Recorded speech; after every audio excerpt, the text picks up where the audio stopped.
Yo, Shortbox Nation, this is Botter, and I'm here to tell you right now that con season starts early this year with the return of Northeast Florida's premier anime, comic book, and sci-fi event, Collective Con. That's right, Northeast Florida's largest pop culture convention returns for its 10th year on March 8th through the 10th at the Prime Osborne Center in Jacksonville, Florida. 10 years of Collective Con, they're pulling all the stops out to make sure this is a can't-miss event. And the guest list they got going, don't even get me started on the guest list. I mean, they've got A-list celebrity guests and voice actors from some of your favorite movies, anime, and video games like Elijah Wood and Sean Ashton, Ray Park, Trisha Helfer, Ross Marquand, Max Middleman, and Bo-Katan herself will be there, Katie Sackhoff. Tell me what other convention is giving you the opportunity to meet Frodo and Sam from Lord of the Rings, Darth Maul, and One Punch Man all under the same roof. Only at Collective Con. And if you're looking to get some of your favorite comics signed, or if you want to get an original sketch from some of the best comic artists in the world, well, you're in luck, because there'll be plenty of comic and creator guests there, like DC comic artist extraordinaire Clay Mann, Harvey Award-nominated illustrator John Taylor Christopher, Marvel and DC cover artist Chris Stevens, and acclaimed Star Wars author Timothy Zahn. They'll all be at Collective Con this year. And if you're looking to bring the family, or if you want to make a weekend out of it, you're in luck, because there'll be so much going on at Collective Con that weekend in the form of vendors, fan panels, video game tournaments, cosplay contests, after parties, and a bunch of fan events. You can purchase single and 3-day weekend passes now using the link in this episode's show notes, or by going to collectivecon.com to book your tickets and hotel. Buy your tickets now, and I'll see you at Collective Con, March 8th through the 10th.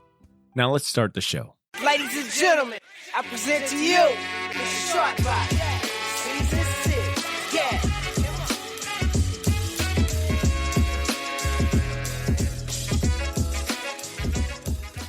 Sorry? Role model. I saved that for the holiday episode. Right? I'm getting some White Claw, getting white girl wasted. Shit. I got some of those too. What y'all want, man? Come on. I mean, to me, it's Celebration I Sunday. want Hot Girl Summer. That's what I want. I want my boots. Oh, okay. I want the fucking... What did you think I meant? I don't know. There's so many ways that could have... I am the hot girl, Botter. Please. Oh. Everyone should know this. Okay. Huh? Did I touch your Damn leg? it. That's why I have you over there. And real quick, before we officially get started, you guys remember how I wanted... on the last episode, we were all together, and I was like, hey, let's not repeat the last episode. Oh, boy. How about we not repeat the last episode on this one? Because listening back, it sounded like we were having a funeral for DC and Jim Lee. And then the very next week, DC Fandom happens, and it's like DC news everywhere. People coming to the comic shops, loving it. And I'm sitting there like, yeah, listen to our last episode where we Well, we paid our respects to a great Korean artist named Jim Lee. He will be missed. Meanwhile, he had a great life. He's having the biggest moment of his life. His stock market is going meanwhile, up. he's sitting behind a ginormous desk like Tony Montana with a ginormous bucket of cocaine. Like, I don't know if it was Sanford Green, but someone tweeted, like an artist tweeted, it's like, yeah, Jim Lee's not losing his job, is he? right. Because he's doing all these drawings of everything, and he's just the face of DC now. Oh, dude, when he did the drawing of the like Robert Pattinson Batman, I was kind of like, all right, Jim. Okay. We get it. You got it. You still got it. You're good. Bore. And here I thought I was going to walk back. Botter, you know what Botter was doing? He was praying, like, DC, please, don't drop the ball. I can't afford another episode where my friends destroy me for an hour and 45 minutes. Honestly, if DC had dropped the ball on that fandom thing, I would have just... I don't think I would have ever mentioned DC again. It would have just been safer that way. Damn, I can't believe... Yeah, I actually was praying to like the DC gods. I was like, come on, Wonder Woman, please, for the love of You're God. like, Orion! Hi, Father! Help me! Oh, no. Meanwhile, we came at you like fucking Darkseid and the Furies last episode. I was a co-host one of Blythe's podcast episodes Bro, you last cheating week. on us now? No. Well, yes. Yes. Oh, okay. And Thank you for being honest. I had posted something, right? I had shared the episode, of course, and I was like, hey, if you want to hear me talk non-comic book related stuff for once, hear me talk about the business of podcasting on Blythe's new episode. It was really informative and insightful. And Corey hit me up on the side, was like, Now, was it informative and fun because you actually got a chance to actually say things and your co-host didn't jump on? Whoa, Corey. Whoa, okay, Corey. Banned. You're banned from the show. I told them I'm glad someone else noticed as well. Thank you. Cancel Corey. I'm going to cancel Corey. Canceled. Shortbox Nation, welcome to episode 297. What a seamless segue. Thank That you. was. I'll probably edit in some Edit point. I'll probably edit in some additional words. Welcome to... hey, Shortbox. Welcome to the Shortbox. It was episode We 297. love you, Botter. Yeah. Yeah, he just completely cuts all of us out, and it's like, the best thing about Botter Milligan is that he is a good friend. I'm like, please, And it's Ed, that robot see. voice from like the computers. I'm like, Ed, see, please, enough, guys. We got to get the show started. Guys, I'm so humbled by how you feel about me. We got to get this show But started. if we could just get this show started the right way. You are right, Botter. Thank you for letting us know all about that. Oh, It's fucking, and eventually we all get replaced by Siri. Like, it's like, so what'd you think about Well, they that have the new... different voices, Yeah. so he could totally do it. Right. Like, what'd you think about that new Marvel trailer? I didn't get that. What was that? see, you got to listen harder, buddy. Come on. Okay. I think you said Marbles, clear, crystal. Here's what I found. Damn, you are channeling my Siri. Exactly. Shortbox Nation, this is episode 297. Yo, 3 episodes before the big 300. I think it's official. See you shuddering for all the right reasons. We've got something big planned. I think it's safe to say we are officially on the road to 300. Road to 300.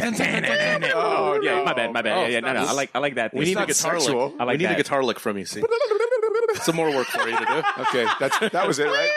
That sounds good. 300. I wanted to go ahead and welcome our new listeners joining us for the first time. Yay. You're now tuned to the Shortbox Podcast.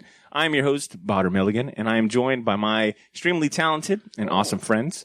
Starting with my right-hand man, Cesar Cordero is here with me. Got him. Were we hunting someone?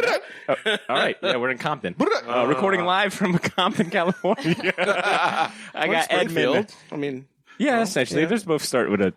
Never mind. Never mind. Edit that part out. Butter, you're listening back. Edit that part out. I'm joined by Edmund Danzart yo. and Ashley Lanny Hoy. Hey. There we go. All right. You like that? Yeah, no, I didn't attack. I didn't attack any article of Thank you. clothing. Thank you. I just, introduced you the way. Caught me off guard. I You're know. welcome. She's like the niceness. Now you know how I feel when I come on this show. And Botter still somehow made it about himself. Yep. I don't know. My bad. Were you even listening, man? No, I was looking at my notes. My Jesus bad. Christ. I had some shout outs to give. Swing low, sweet chariot. I like the vibe we got going on. I'm glad. I'm sorry feeding you guys champagne before every podcast. Oh, man. episode. I'm fucking Great. drunk already. I'm sweating. Jesus. Yeah, well, we sweat for here on this show. I want to give some shout outs real quick, starting with Desiree Rodriguez, our guest from our last episode, Oh, yeah. Lion Forge.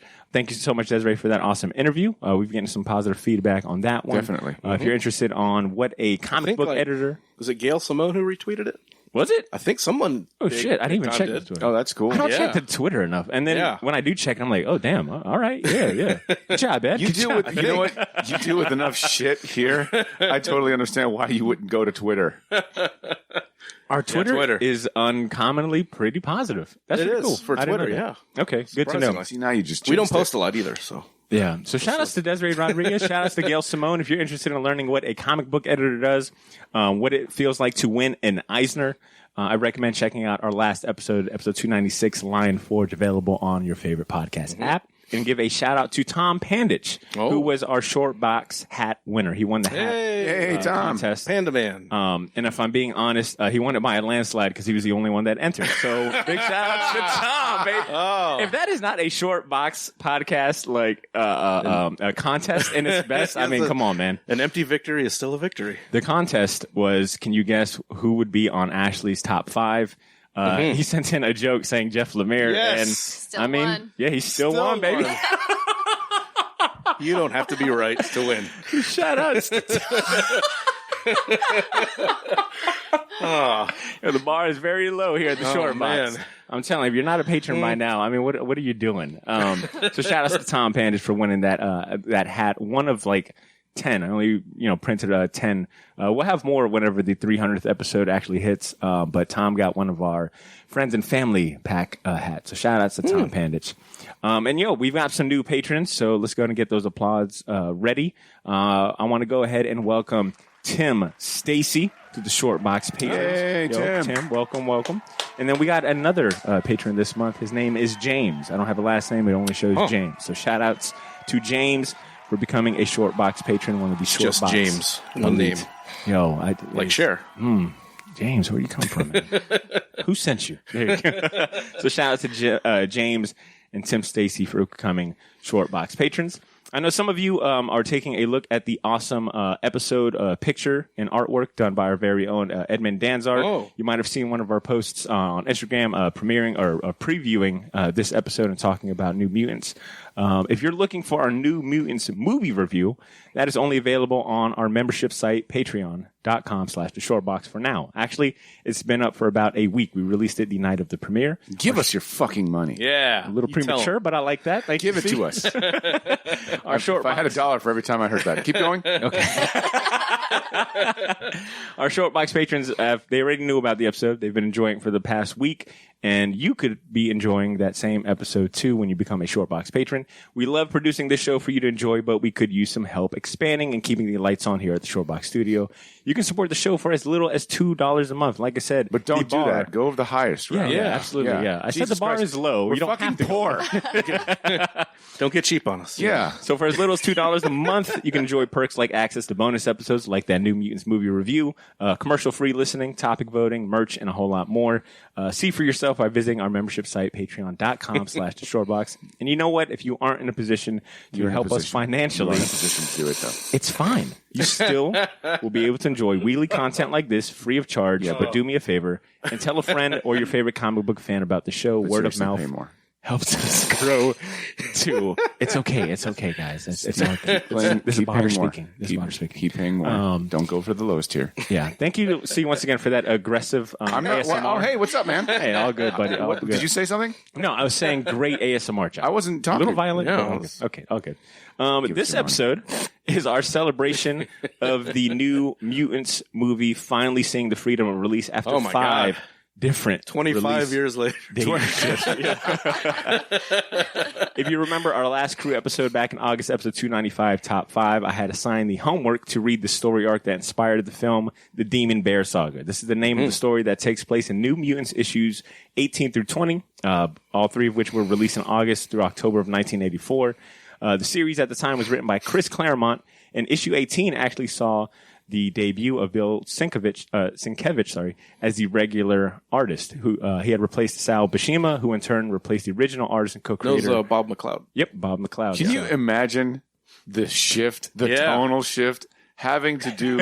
You imagine like you're reading comics and then fucking Bill Sienkiewicz whoops up on your know. ass, and you're like, oh God. And it's like, and Bob McLeod, he's like, it's a guy that you appreciate more, Right. over the years. Right, And right, he's right. Such a solid traditional comic book artist, but yeah, what a tonal shift and Complete. a visual shift from, and they even, because I think the one I read, the collection I read had like part of, I think 17, where it had like Wolfsbane, where she has the nightmare about the demon bear, and Wolfsbane talks to her for a few pages, and it's Bob McLeod's artwork.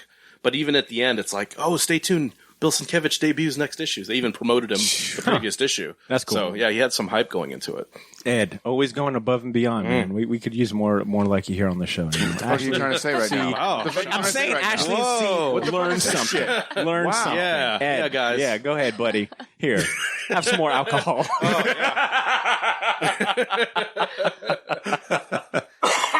I'm gonna kill you. What's that? All right. Look, before I go any further, in the interest of those listeners who haven't read the series and might be interested in reading it on their own and want to avoid any spoiler warning, might I recommend using that time stone and giving this episode a pause and checking out the Marvel Unlimited app. Wow. Yeah, I like that. No, man. What? I mean, it tied into the whole gauntlet. Might I recommend using that time stone? The time stone. I love it. Oh, man. You fellow snuck that- geeks, Dude, time stone, it's ready. You fucking snuck that shit in there. You know what, though? One. You all get points. aboard. Yeah, you get points for that segue. Thank for you. sure. But then they immediately get taken away. Oh, man. Because of how fucking keeping it geeky you were with it. Let me tell you, I You feel were like, so listeners, if you have that time stone. look, damn it, man. In the year 1986. Actually, I'll address you. In rap songs when they talk about like the anonymous haters that they got, and you can't figure out, you're like, yo, who the My fuck? name is Ed. Who the fuck? Yeah, yours aren't anonymous. No, and it's like, yo, who's Jay-Z talking about? Like, who could hate Jay-Z? I count myself luckier than those rappers because they don't know they're haters. I know my haters, and it's these two motherfuckers on the left. Cesar Cordero, Edmund Danzar. Why you gotta be giving me my fucking Christian name out there like that? Shit. It's my government name, fool. All right, but seriously, if you're interested in reading this story and you don't want us to spoil anything, I read this series on the Marvel Unlimited app, the same app that I can't stand, dude. I don't know why I pay for it. Anyways, I read it on Marvel Unlimited. I know it's probably available on Comixology. You can buy a copy on Amazon. You can check your local comic shop. You can also check out Hoopla to see if it's available. there's a there. Go to fucking Gotham City Limits and figure that shit out. There's a collection with Demon Bear, and I guess they did 2 other Demon Bear stories. Yep. That's all collected. Yeah. But look, I'm confident some of our more grizzled comic heads are probably familiar with the Demon Bear saga, and they probably own a copy of this in physical form, plus 10 armor if they have it in single issues. Oh, Jesus Christ. Dude, man. Better? I don't know what's Scale of happening 1 to 5. right now. What's going on, dude? All right. Anyways, I'm trying to, step up as a host. Be yourself, man. For Christ's sake, be yourself. Okay. Before we dive in, I do want to go ahead and say that this episode. I'm so surprised you were like, before we dive in like Namor.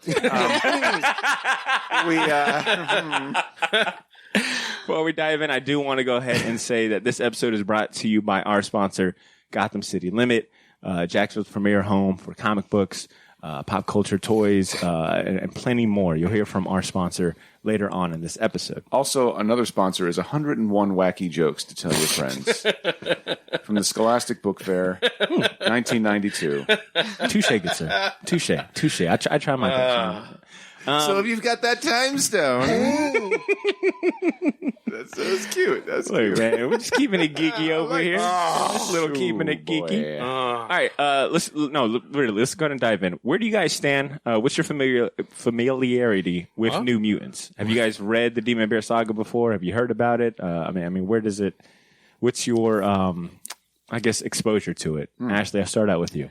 So I've read some of the, I don't know, I guess the later New Mutant stuff, but I never read Demon Bear Saga. And I was really surprised how much I liked it. Like, I read it twice. Wait. So you've read, what New Mutants have you read prior?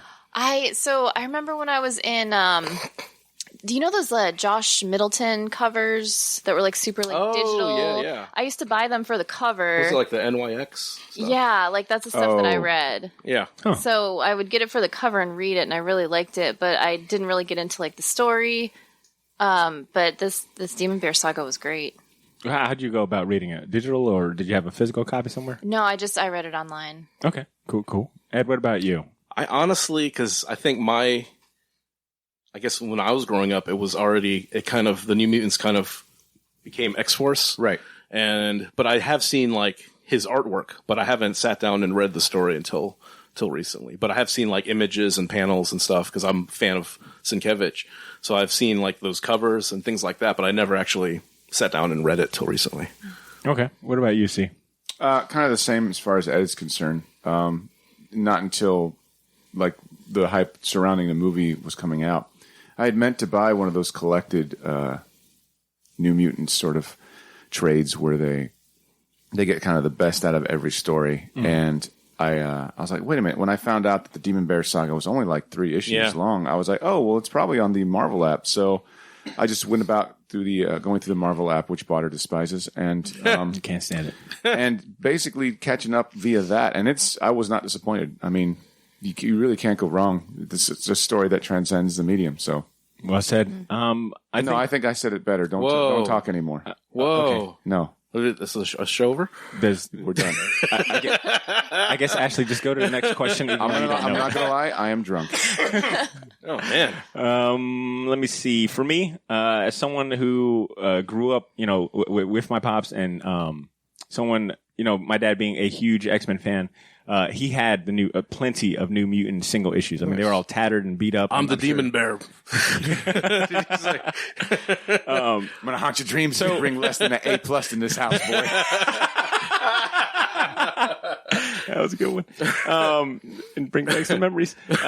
So I'm fairly familiar with the New Mutants. I'd flipped through a few of those. I don't remember if he had these issues in particular, but as a longtime comic book reader, I don't think there's any way that we haven't somehow run across the covers, the cover for number 19 where they're actually all facing the Demon Bear on the cover. I've seen that plenty of time. Or the big splash page from number 18 where Danny faces the bear for the first time. I've seen that plenty of times. Yeah, she did. So I've been, familiar with them, just, being associated with my pops and the things that he had in his household and things like that. I've never bothered to really dive into them besides, outside of this movie and inspiring this read or whatnot. Does anyone have a favorite New Mutant? Does any of the characters stand out to you guys? Or you guys have any special connection to any of them? I've always been a fan of Magic. Yeah. Wolfsbane. Yeah, Wolfsbane. Any particular reason why, Ashley? She's just Scottish. She's cool. all it takes. I like the way that they write her dialogue. Bam! Right there. Yeah. Claremont. That's it. Yeah. Top of the morning. Yeah. I didn't care what's happening. I didn't care. Yeah, and it kind of reminds me of the troubles I've always had reading those characters. period. And good save. Because Claremont would also write Moria Taggart the same way as well. Very heavy accent, or even Banshee as well. But I remember the few He'd issues. get the language, whatever friend was in that language, he would put that. Right. Tovaric, comrade. Right. Hey, friend. So this 3-part story, if I had to give a a 1 or 2 sentence overview of what a new reader can expect, Daniel Moonstar, or who goes by Mirage in this story arc, who had a previous pseudonym. I think her name at the time was also Psyche or something like that. Way better than Mirage, because it sounds like a fucking stripper name. Yeah. Ladies and gentlemen, put your hands together for Mirage. All right, hey, all you crazy XG $5 icebreakers. Yeah. So Mirage. Welcome to the jungle. So Daniel Moonstar, originally named Psyche, who goes by Mirage in this story arc, is a girl of is it Cheyenne? Cheyenne, thank you. Cheyenne, Native American. She eventually becomes a co-leader after one of the New Mutants, Karma's apparent death. Her power is the ability to create visual, empathetic, 3-dimensional illusions. She has been haunted by this demon bear for as long as she remembers. It actually took her parents from her at a young age. And this, we find in issue 18 that she feels that the demon bear is very close, and she's got to deal with that. Of course, she does face the demon bear once and for all, gets badly injured, and now it's up to her teammates, the New Mutants, to kind of step in and save the day. That is a very rude and a very crude overview. I'm sure someone else could put it better than that. But It's good. yeah. Thanks, see? Did good, buddy. Do you mean it? I do. Oh, thanks. I always gotta ask that,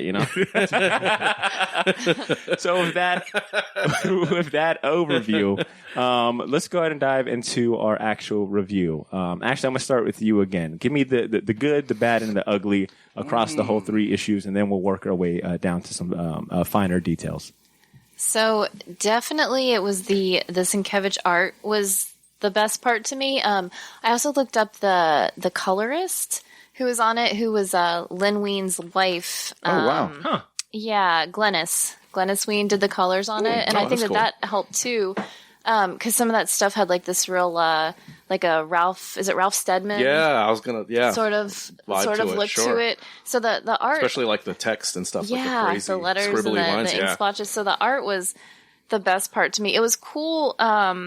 Like learning, I didn't know almost nothing about these characters going in, and I kind of looked up some stuff about them, and then like I love how it kind of threw me off a little bit, but throwing in like the Starjammers in there, I was just like, oh, I know these guys. So that was kind of cool, even though it didn't really tie into anything. Yeah. But yeah, overall it was great. It was only 3 issues, so I read through all of them, and then I was like, okay, I'm just going to read this again real quick because that was really good.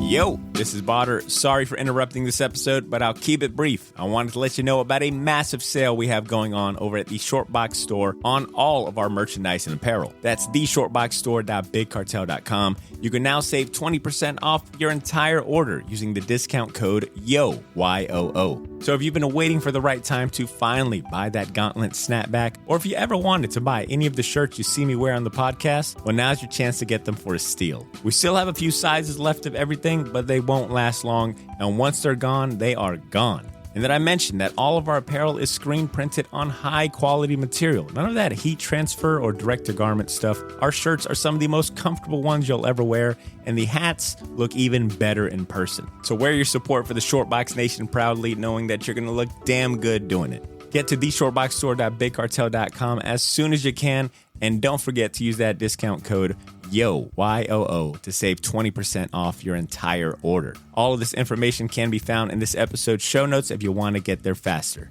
Thanks for not pressing fast forward. Now back to the show.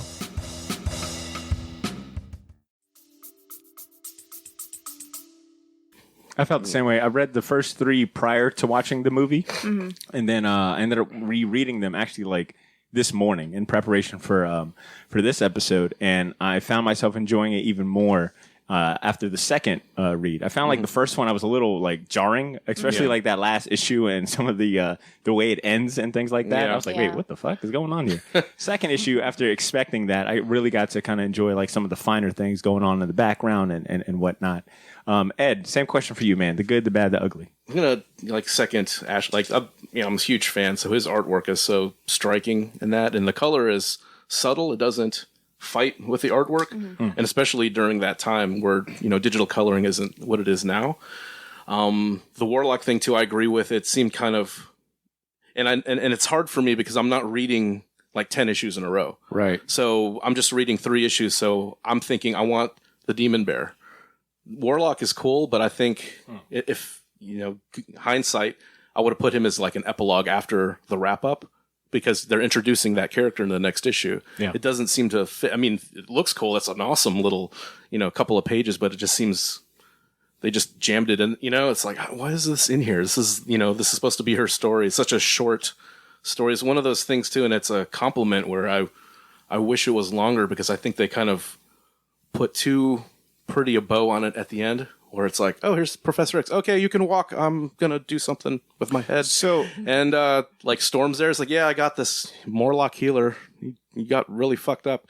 And it's like the last couple pages, like, hey, where are your parents? Thanks. We had to haunt your dreams to let you know. Let me ask you this. Those 2 are fucked, though. Those 2, the nurse and the white Americans now. Yeah, they're Indians now, and they are fucked. Yeah. Fuck them. But hey, thanks. We had to haunt your dreams and terrorize you to let you know we were still around. That's how I felt. I don't know what exactly is going on. Yeah. And the thing that, just to compare with the movie, I wish Dani had that hero moment where she does get annihilated, but I wish she had that opportunity to come back and at least fight her own demon. Reconcile with their instead of just being being just in a hospital, and then it's kind of like, and it's hard with a team book like that where who are we focusing on here? So I think and I think the movie does this too, where it's like the Ileana show, where she's the one that discovers her armor, discovers the soul sword, but the story is, like, visually, I love it. It's incredible, but just from a storytelling, and I don't know what's going on behind the scenes. I would have liked to seen this, and this is the biggest compliment I give. I would have loved to seen this as a 5 or 6 issue story arc, which we're kind of used to now as comic book readers. We're used to seeing 5 or 6 issue story arc, put it in a trade, next story arc. Let me ask you this.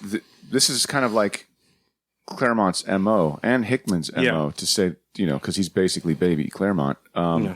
The idea that the story lasts as long as they're on the book. So it's like That's fair. Well, And like I said, I don't know. So because I was thinking the same thing. Like, it almost like the story goes full halt when they start doing the Warlock shit. Yeah. And I was like, why would they put that in there? Like, it really, really confused me. Mm-hmm. And I thought, oh, this is Chris Claremont. I forgot. Yeah, 22 issue long arcs. Yeah, and the theme of the reconciling with the parents also is a theme of Warlock as well, right? And that's what I'm saying. I'm not reading 20 issues in a row. No, that would be something I criticize it for as well.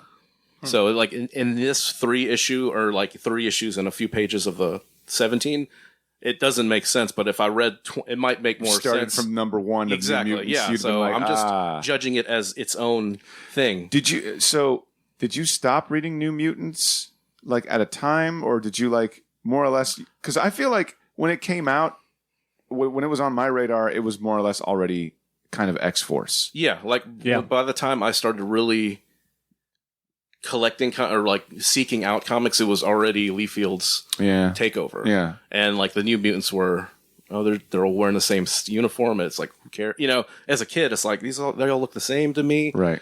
And then later on, just seeing Sienkiewicz's artwork, it's like, oh, that's cool. But I never went back to see it because it was already, the New Mutants were gone for a while. Then they did Generation X. Yeah. So they never really revisited it, right? That team or they renamed it.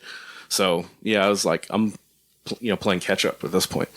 Are you guys familiar with like why the New Mutants became its own series or got its own or even started? Uncanny X-Men, of course, Chris Claremont was writing that. I mean, it was, I think, its biggest, the most successful comic book in the industry at the time. Mm-hmm. Editor-in-chief at the time, pardon me, Jim Shooter. Oh, Jim Shooter. Pardon me. We need that. He's deserves an episode. Editor-in-chief Jim Shooter wanted to launch a spin-off of the X-Men because there had been no spin-off of the X-Men. It was just, at the time, every title only had one title. This was before spin-offs became just the norm. Yeah, right. Yeah. So X-Men editor at the time, Louise Simonson, Walt Simonson's wife, editor-in-chief X-Men editor, she and Chris Claremont did not want to do a spin-off series. Mm-hmm. But, Jim Shooter kind of rebutted with, if you guys don't do it, someone else will. So I recommend that you guys do it to keep it within your wheelhouse. So Chris Claremont kind of begrudgingly created this team, and the name is kind of a play off of or a modification on Stan Lee's original name for the X-Men, the Mutants. So they're working on issue 1, and then Jim Shooter comes back and says, "Hey, let's rework this from an issue to a graphic novel." Because at the time, the Marvel graphic novel line was going on, and they were, I think, going to miss like a deadline for the next issue. So they were just, Jim Shooter just wanted to reuse what they were currently working on. So that's how the New Mutants debuted in Marvel graphic novel number 4, 1982. Hey, Shortbox Nation. Sorry for the interruption. Just a few quick words from our sponsor, and we'll get right back to the show. Yeah, so this is where I pick up my comics. Excuse me, might I remind you the rules here at No Touch Collectibles?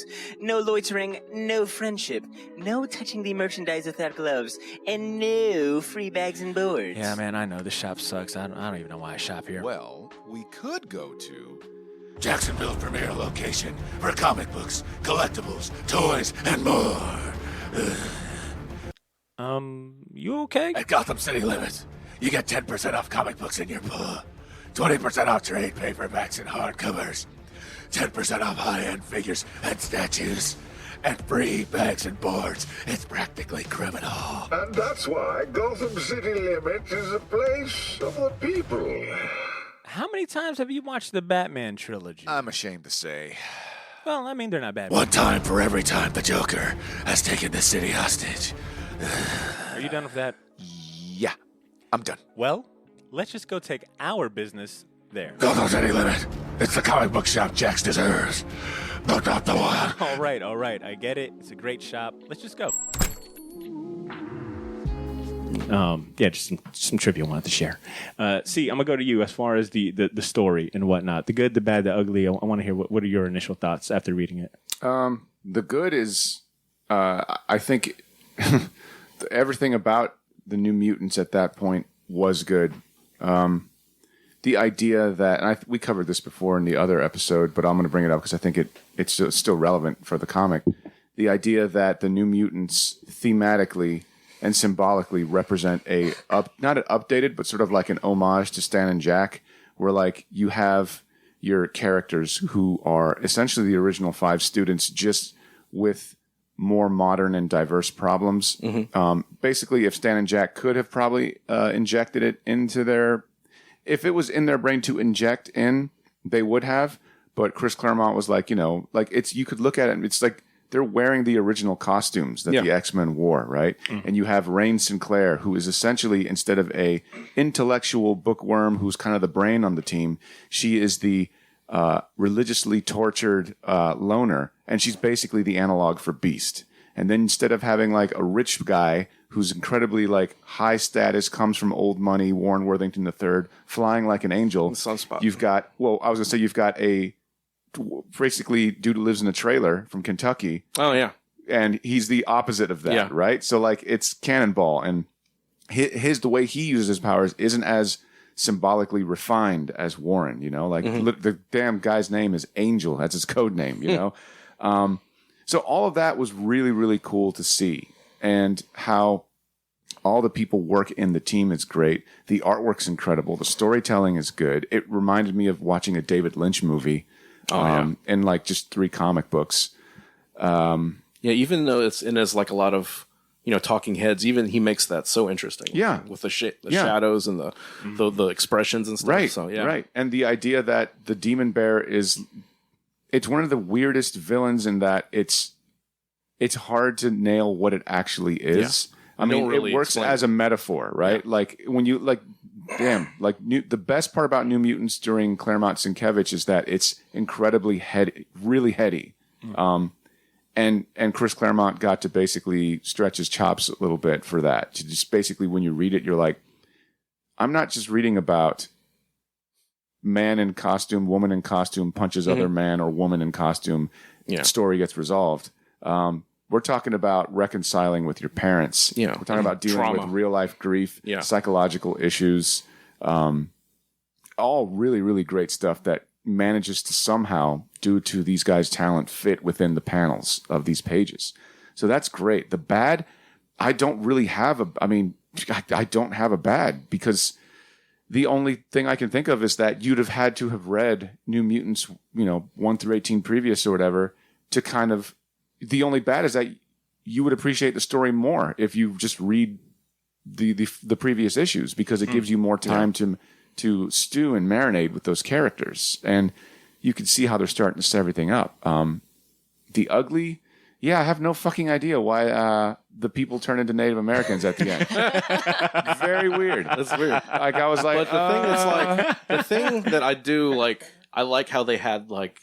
Just even like a couple pages of the policeman and the nurse interacting. Sure. So there are consequences. And that's the thing that Professor X says. There's like, these are going to be fights we have, but there's also going to be consequences. Right. There's damage. Even though it's like, what? That doesn't like, why does this? It's still, he's basically, you know how it is what it is. The weird way he goes about doing that. It's like, well, there's going to be consequences in life. And this is, a lesson. I wish I could have helped you, but I was like, 50 miles down the road doing other shit. Right. Sorry, kids. Yeah.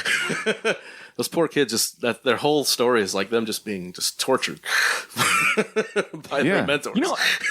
After reading this series, it made sense why that initial trailer that we got for New Mutants was like very. I think everyone was kind of comparing it to, well, they're doing a horror movie for the X-Men, and I think it confused a lot of people. Had they, especially ones that had not read this series, but even for me, like after reading this, it made a lot more sense. Yeah. Like, okay, and it does what I think really good horror movies do, is where you don't really see that the bear. You see like a face and you see like a shape, but then when that one image where she's like standing off against him and it's just her very small in the foreground and that giant bear. Yeah. What I think the best horror movies do is where they don't show you that reveal right away.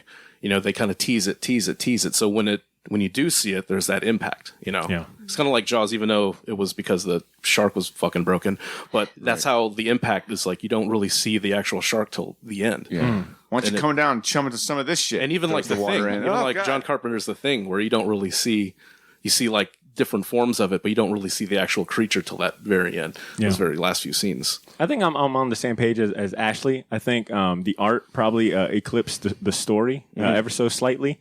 I found that like Bill Sienkiewicz, like it felt like he really got to flex like his avant-garde style. Yeah. I mean, when you kind of think about like who would influence like a Bill Sienkiewicz, he kind of stands on his own, you know, like you almost have to compare him to like painters and other artists at the time. He was some new shit coming in. Exactly. You know? I mean, you could make a parallel between him and like Neil Adams. You could definitely see the influence from like a Neil Adams, but that's really kind of it. I mean, maybe you can name another one or two comic book artists, but I think you got to start comparing Neil Adams to like just artists in general, like painters and graphic designers and things like that. He's one and like I said, I love the non-traditional people. He's one of the first ones, non-traditional, like with the typography, like Ashley was saying, like that Ralph Steadman influence. So you have like almost like a fine artist, someone from the fine art world coming in and doing comics, and this is the result you get. Yeah, and I looked up a little more about who he's influenced by, and I found a name,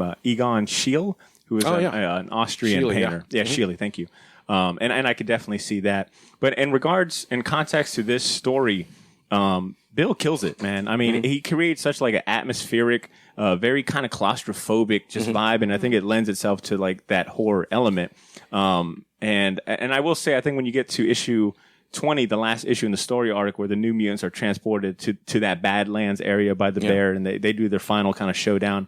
I felt at that point, Chris Claremont kind of stepped in and like just turned up the dial to, to like 11 when it came to just mystic, weird, like just kind of. That's like kind of the Native American, like like pure, just, wilderness or, Badlands where it's, unspoiled by us, but it's a cool thing that he'll put that in there, but it's not hitting you over the head with Native American, like, where it's a political cartoon, it's but not the point of the story, right? Yeah, it's not the point of the story, but it's a cool little once you kind of look into it. That's why characters like Miles Morales work, right? Because he's not really a woke little guy. It's like the idea that a character like him exists in New York is 100% believable, and it informs the story and helps round out who he is, and all of these characters manage to do that.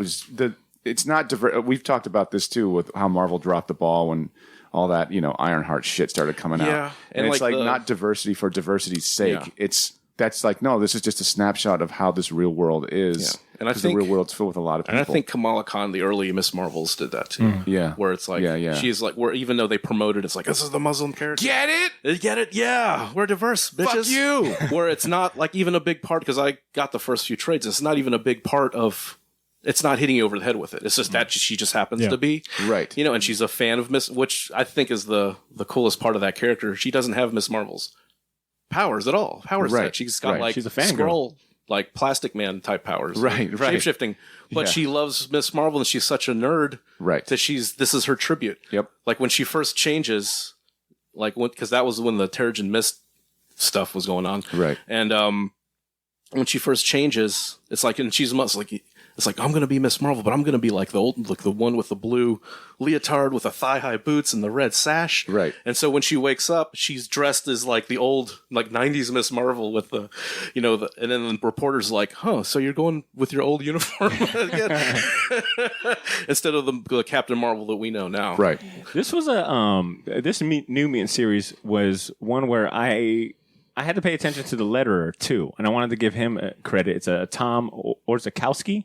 Hopefully I didn't slaughter that too bad, but I felt that the lettering played a big part too in like this very fine packaging too. Yeah. Cause I mean, you're dealing with like, Bill Sienkiewicz and, we talked a little bit about his avant-garde style, but like a traditional, I don't think a traditional letterer that would show up on like, someone doing a Sal Buscema or a Bob McLeod, would work. McLeod. Sorry. McLeod. I'll give Barter that one because seeing it written, it's weird. But we have said Bob McLeod in the past. Yeah, so. I just said Bob McLeod. He's like Bob McLeod. I'm Bob Milligan. That's like some weird new shake from McDonald's. Get the McLeod. Get the McLeod. But the rest of the show is going to be like this.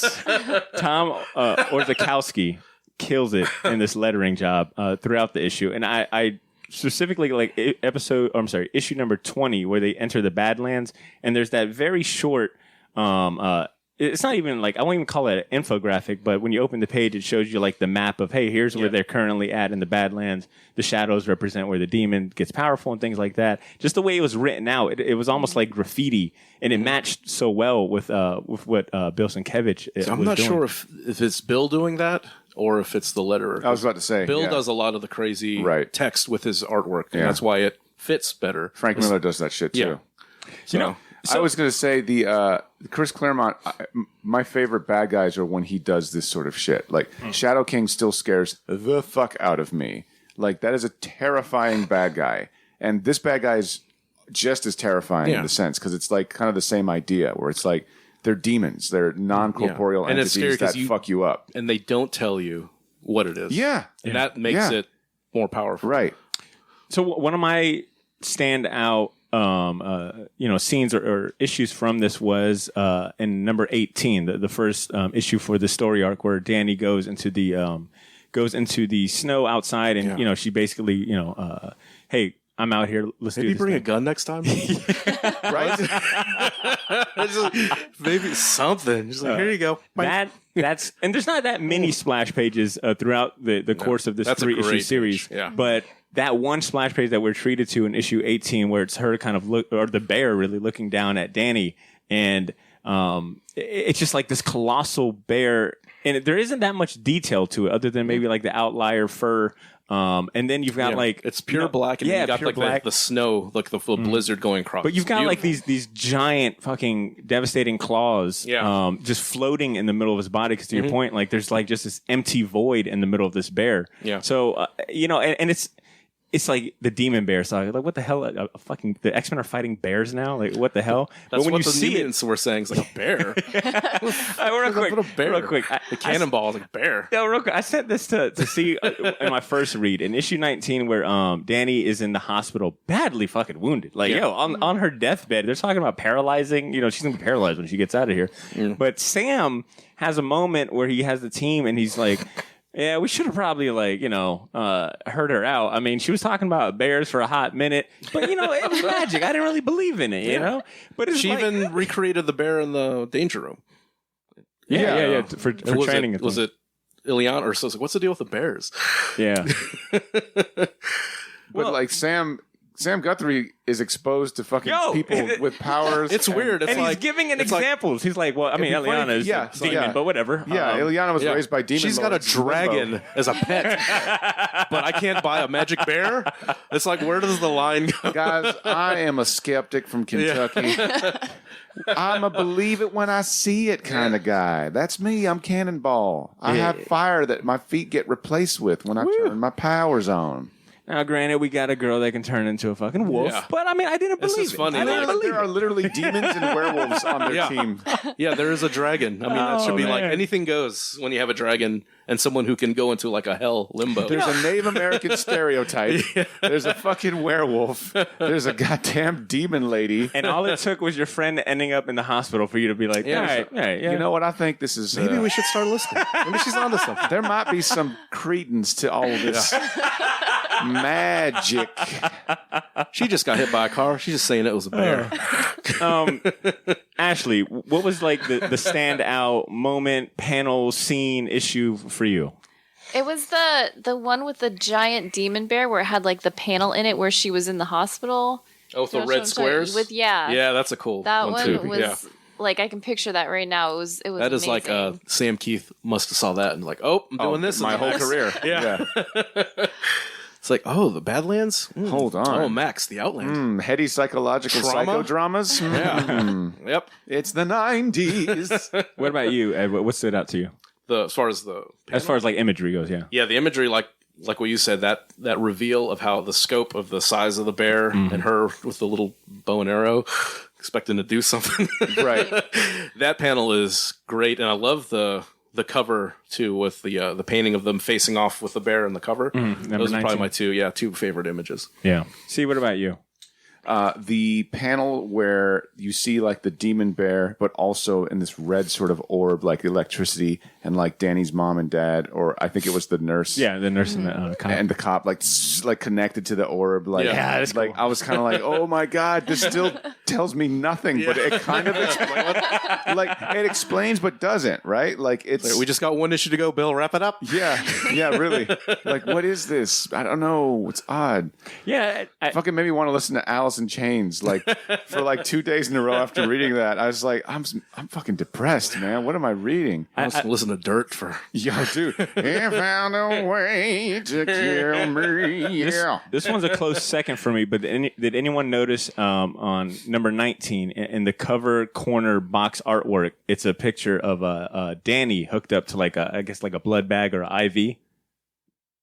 What? Yeah, I'll show you guys, but I just thought that was a nice. This isn't us trying to insult you either. No, we're legitimately like, No, whoa, I'll show you guys. that? So like, look, issue number 19. Like, Yeah. Oh yeah. Yeah, you see, like, Oh my damn. God. I didn't notice that. Oh my God. Thanks for the help, Danny. We got it.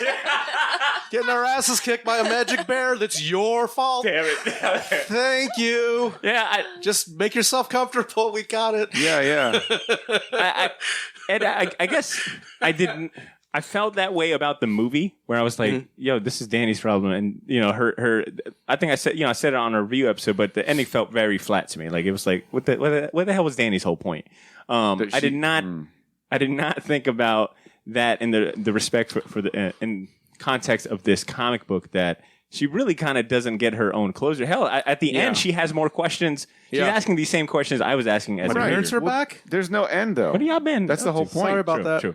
And that was going to be one of my compliments to Chris Claremont. So I guess I would have to respectfully disagree that I thought that Chris Claremont, and maybe it might be because it's just Chris Claremont. He writes in soap opera style, so he's always got multiple plot points going on at the same time.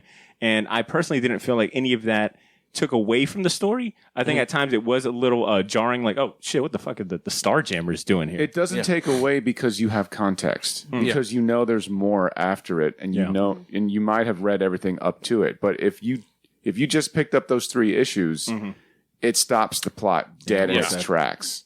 Well said, because I mean he's juggling. So Warlock makes his debut in issue 18. So we're also learning about his dad hunting him down, whatever that may be.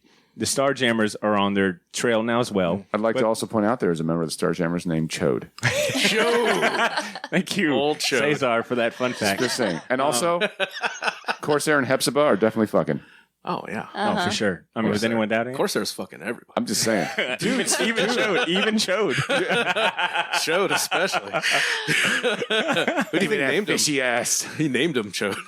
But so I mean, even in these 3 issues, not only was he juggling Warlock, the Starjammers, but also like 2 other plot points that I think pay off much later because that's just Claremont's style. I'll introduce you a little bit now. We'll pay off later, but in the beginning of issue 18 where we meet Rachel Summers. Yep. He gives a little bit of background She there. has We don't the vision of we don't see her anymore after that. So it's kind of like, well, who's that character? How does she come to this? Is Professor X here? No. You freak. And then also Eliana's armor as well. Yeah, she that's right. starts That's right. getting Manifesting. armor for whatever reason that is. So yeah, I think in the context and they of mentioned that she's Colossus's brother too, Or sister, because yeah. Rachel says, it's like, oh, that's her sister. Wait, but she died. She's like freaking out. So you can kind of see the tie-in with those two. And I think also this didn't- is. I also didn't think that this was a team full of player haters because the hate on our movie. girl Magic, man. It seemed everyone had something to say about her. Yeah. She's a demon. I love her, Dad. Oh my God. Oh my God.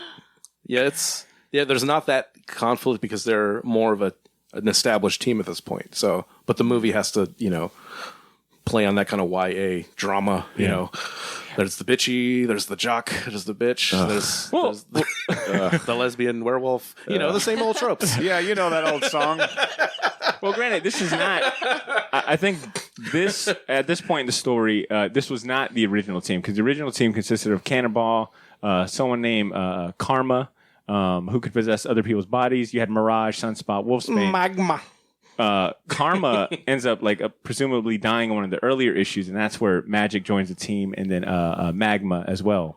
I did always enjoy anytime Magma and Sunspot would show up because Bill Sienkiewicz just draw like the way he draws Sunspot. I think he's such a interesting looking character because all he really is just like a void, all black, all black. But which I wish the movie would have done. Yeah, instead of doing like the Human Torch. Yeah, they don't. I was telling Potter that they always get Sunspot wrong, and sometimes in the comics too, where he's not the kind of heat that is the Human Torch. Technically, he burns hotter than the Human Torch, so he's radioactive. Yeah, so you wouldn't get. He would have given his girlfriend cancer. Exactly. That's exactly what I told Potter. I was like, when he walks by somebody. They wouldn't get burned on a surface level. They would fucking get burned like the way radiation burns people. Yeah. So like, that's his power. He's fucking nuclear. So yeah, I'm not a fan whenever they do it and they make it seem like I'm the fucking Human Torch. Actually, you had Bill Sienkiewicz on your top 5 artists, I believe, and I think so did Ed. Number 1. Yeah. Do you want to? Do both of you want to talk about what is it exactly about his style or any parts of his body of work that wins him over for you guys? Like that wins that admiration for you guys? More so in like Elektra than this per se. Just how many different ways he does like his imagery. Like he does like he'll do like cutouts, then he'll do like the almost like the traced. Faces and things like that, but then he'll do kind of like a Frank Miller-esque homage, like very plain black outlines, and then he does his super realistic airbrush, style. So the fact that he mixes all these styles together, especially in a pre-digital effects world, like where this is stuff you have to like paste on paper and take pictures of and print out, it's incredible the stuff he was doing and allowed to do, because, I mean, it's just crazy that he gave, especially in like Elektra, Assassin, just like the freedom, because that's Miller was top of the world at that point. So do whatever you want, Frank. Get this lunatic to draw this. Bill Sienkiewicz is like a fucking serial killer's hostage note sent to your house. Yeah, it's like he even do like cut out letters, cut out stuff, and just all this stuff mixes together, but it works. Where it's not. Where it's it's kind of jarring at first if you're used to traditional comics, but it works in the storyline, and you can kind of see this is the kind of the infancy, his style in his infancy, where this is where he starts, and even when he started, his stuff was different than everyone else's stuff. Yeah, and it's just the fact that like as me as someone who drew, it's like I couldn't really draw like a Bob McLeod, but seeing someone like you don't have to draw like XYZ, you can be your own voice, you can have your own style and still contribute to the industry. So it's like that's why he's such a big influence on me, because he just really visually is just so different than everyone else, especially at that time. As far as how technology was, it's like his stuff was really incredible. Do you want to add to that, Ashley? Yeah, he's so versatile. And when I was doing my list, I was like, Bill Sienkiewicz or Dave McKean were like the two I was trying to put together. But Dave's tough because his body of work is so much small. smaller. Yeah, so and he became just like that photo collage guy with like the like the Arkham stuff. Asylum. But yeah, Bill Sienkiewicz just brought like a style to it when a lot of stuff just kind of looked the same. There was a way everybody was doing things, and then he came in and he had a style. Not the house style. Yeah, and that's what I really liked about his work. Okay. So you want to add any comments about Bill Sienkiewicz's art style? No, I think if the Riddler was an artist, that's exactly how he would draw. Man, some of the things that he was doing in this 3-part story that stood out to me was like his play on panels, especially in issue 19 when they were primarily in the hospital. Danny is doing her, is underway in some, life-saving surgery. The New Mutants are outside kind of waiting on this bear to show up. And, of course, you've got, like, innocent civilians with the officer and the different nurses. The way Bill Sienkiewicz kind of plays around with the panels, and it goes back to what I was saying as far as, like, we don't get a lot of big splash pages. Like, he tends to make very tight panels, and it adds to that claustrophobic, horror movie. I mean, like, it's a group of kids in a hospital during a snowstorm while their best friend is, on the surgery table, awaiting, her prognosis. And you've got this demon bear after them. Like, it just fit. The execution was just, like, flawless, man. Like, there'd be tiny panels, and it was just, like, nothing but the same way like he kind of did with Kingpin in was it Love and War? Yeah. Where Yep. Kingpin literally took up the whole panel. massive. Like he just mass, right? Yeah, I mean that's symbolic, right? And like if people haven't seen it, it's like like that's what the Kingpin and the Spider-Verse right Into the Spider, they kind of Right. based it on Sienkiewicz's design. Right. I remember when I was like at younger and being first exposed to Bill Sienkiewicz's style, it was always a way that he did the faces that didn't win me over then. But looking back now, like especially reading it just like this morning, like there was a few panels. One that comes to mind is like when the Starjammers do show up, and Corsair is looking at that the screen to see like these two large entities and moving towards Earth. Like the way he kind of like stretches Corsair's face out, making it larger, and like his the way he skews it, and the way like he just kind of expands and enlarges like the eyebrows, and the way he does hair, man, like just quick little little lines. It just you just don't see that. Like it's like, man, who else is doing it like Bill Sienkiewicz? Like he's developed such a trademark style. I think it's definitely puts him in a different tier alone. So I was curious about some of the other comic books that came out the same year as this, because like I said earlier, this was released between August and October of 1984. So I was Okay. yeah. So I looked up some of the other comic books. And I want to hear your thoughts on how this maybe holds up against some of those some of its its peers. So in 1984 we had. Alan Moore hopped on Swamp Thing number 20 to start his, that was the first issue Mic drop of his respected run. Jesus Christ. That same year, we also got the Kid Who Collects Spider-Man comics by Roger Stern and Ron Frenz. That one was published in Amazing Spider-Man 248. You probably have seen this story on several top 10 Spider-Man stories. We also got the premiere of TMNT at a Comic-Con in New Hampshire. Oh shit. The debut of Marvel's Secret Wars was also the same year, so like the first big Marvel Cash grab. comic crossover. Yeah. The fucking action figure commercial. Judge Dredd, City of the Damned began running in 2000 AD around the same year. And then the same year, we also got The Muppets Took Manhattan. Oh, now that is art. How do you guys think this stands up to some of those other titles? Ashley, I'm going to go to you. What do you think? Oh, man. So that's really cool. I remember the Swamp Thing. I think it was early in Alan Moore's run where they had that episode where Jason Woodrew's like dissecting Swamp Thing. And they like kind of rewrote his origin story. Made it like a scientific with those They worms. used the flatworms. Flatworms, yeah. And it was it's like one of my favorite issues, and it's like real early 20s, and it kind of this saga gives me that same feeling after I finished that, where it was like kind of horror, and it was so well written. That's really cool that they came out like right next to each other. I'm not really familiar with like any of the other stuff that you listed. You don't need to that be. thing, that one for sure. Like that's really cool. Yeah. Because who was it? What was the other plant guy that was in that? That was the villain in the Swamp Thing. Are you talking about the Floronic Man? Floronic That's what she said. that is That's Jason Woodrue. Jason Woodrue. Oh, Yeah. okay. Yeah. Okay. So like and that's also, and if I remember correctly, like that whole thing is that they had kind of set up earlier in the comics that Swamp Thing was basically the tragic Alec Holland. Yeah. And then Alan Moore's kind of like, yes, but also maybe he's not Alec Holland. He read an article, like a scientific that's American exactly article. what he and he's like, oh, flatworms. Yeah, maybe he's the He's not Alec combination Holland. of plants that have retained all of Alec Yeah. Holland's memories and think they're Alec Holland so much. But if they retain his memories, what's the difference? What makes you human, mate? What makes a man? It's so unsettling. Yeah. Yeah. It's a really cool... Because I have the Alan Moore collection, the Swamp Thing, where it starts at 20. Yeah. And Damn, dude. I have the Len Wein stuff too, but it definitely took a big... Completely different age. comic. Yeah. Like 70s horror. Yeah. Like Which is great. very monstery. yeah. Oh, for sure, dude. I got all those. Of course, Bernie. And then right after is fucking Alan Moore's taking it into weird-ass David Lynch territory. See, with you being kind of like my comic OG and resident old guy on the show, how does the Demon Bear Saga... I said Get that off my lawn. with full respect.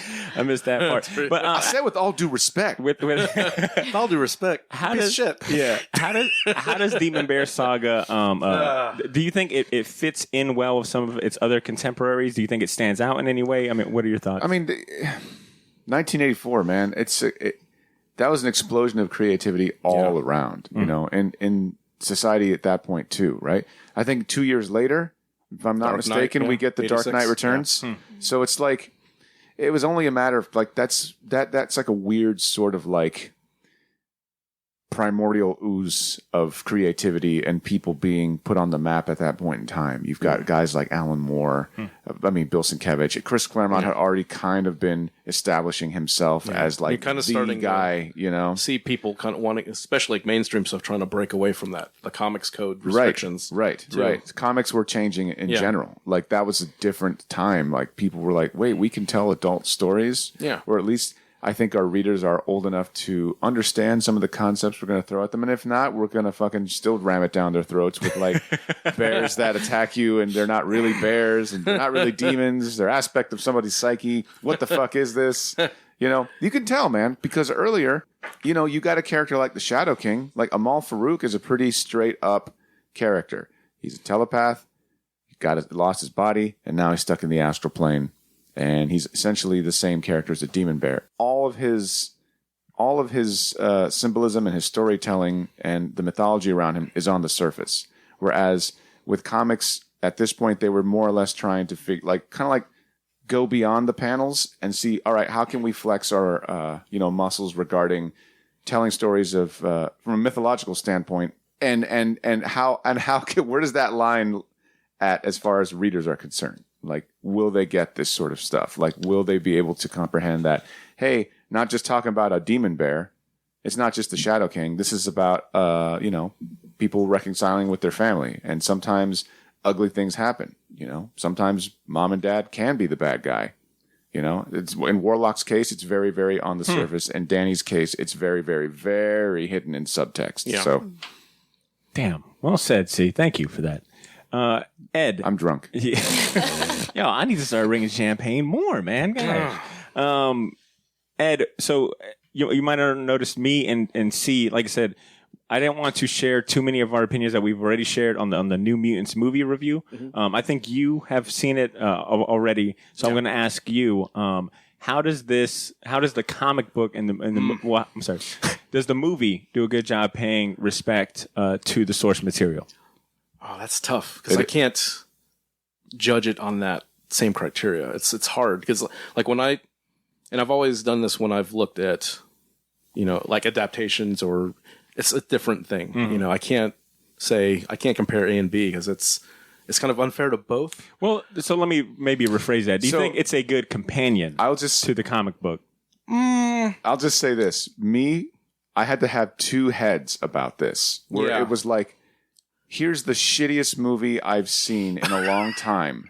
The story has tonal issues. Yeah. They didn't know whether they wanted to make it a YA romance or a horror movie. Yeah, I agree. But then, as a fan who saw this movie and said, Jesus Christ, this might be the best X-Men movie, fan service-wise, I've ever seen. I agree. It's because I went in it, I don't know, it's like I didn't really have high expectations going just because of the I don't think anyone did.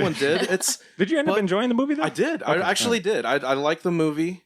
I really like the cast. I agree with you. Yep. They didn't really. Dude, they could have easily taken the Fox route that they've done with the X-Men where they're like either made up a new character that doesn't exist or fucking make someone's character, their powers watered down, or visually they look completely different. Like, no, like they Magic were the has the same cut. Dude, the they fucking had yes, they had fucking the dragon in it. The things that I like about it, I do like so Danny had her hero moment. I like that little bear kind of fable, like where they bookend the story with the Pinterest quote. Yeah, the Pinterest quote. And if we're judging this on the Fox X-Men movies, I think it's one of the better ones. Easily. Yes. But it's a totally different thing because I like seeing I wish there was more horror elements. I wish they went more with the hard R horror route. I wish we saw the powers more. However, they wanted to do like a danger room type thing. Sure. I don't mind it being like they're kind of in this trapped, in this kind of weird prison for this corporation that kind of loosely ties into Logan's, the kids in Logan. Right. But I think standalone, I really enjoyed it. but I can't. It's if I had to choose the two, Would you recommend it?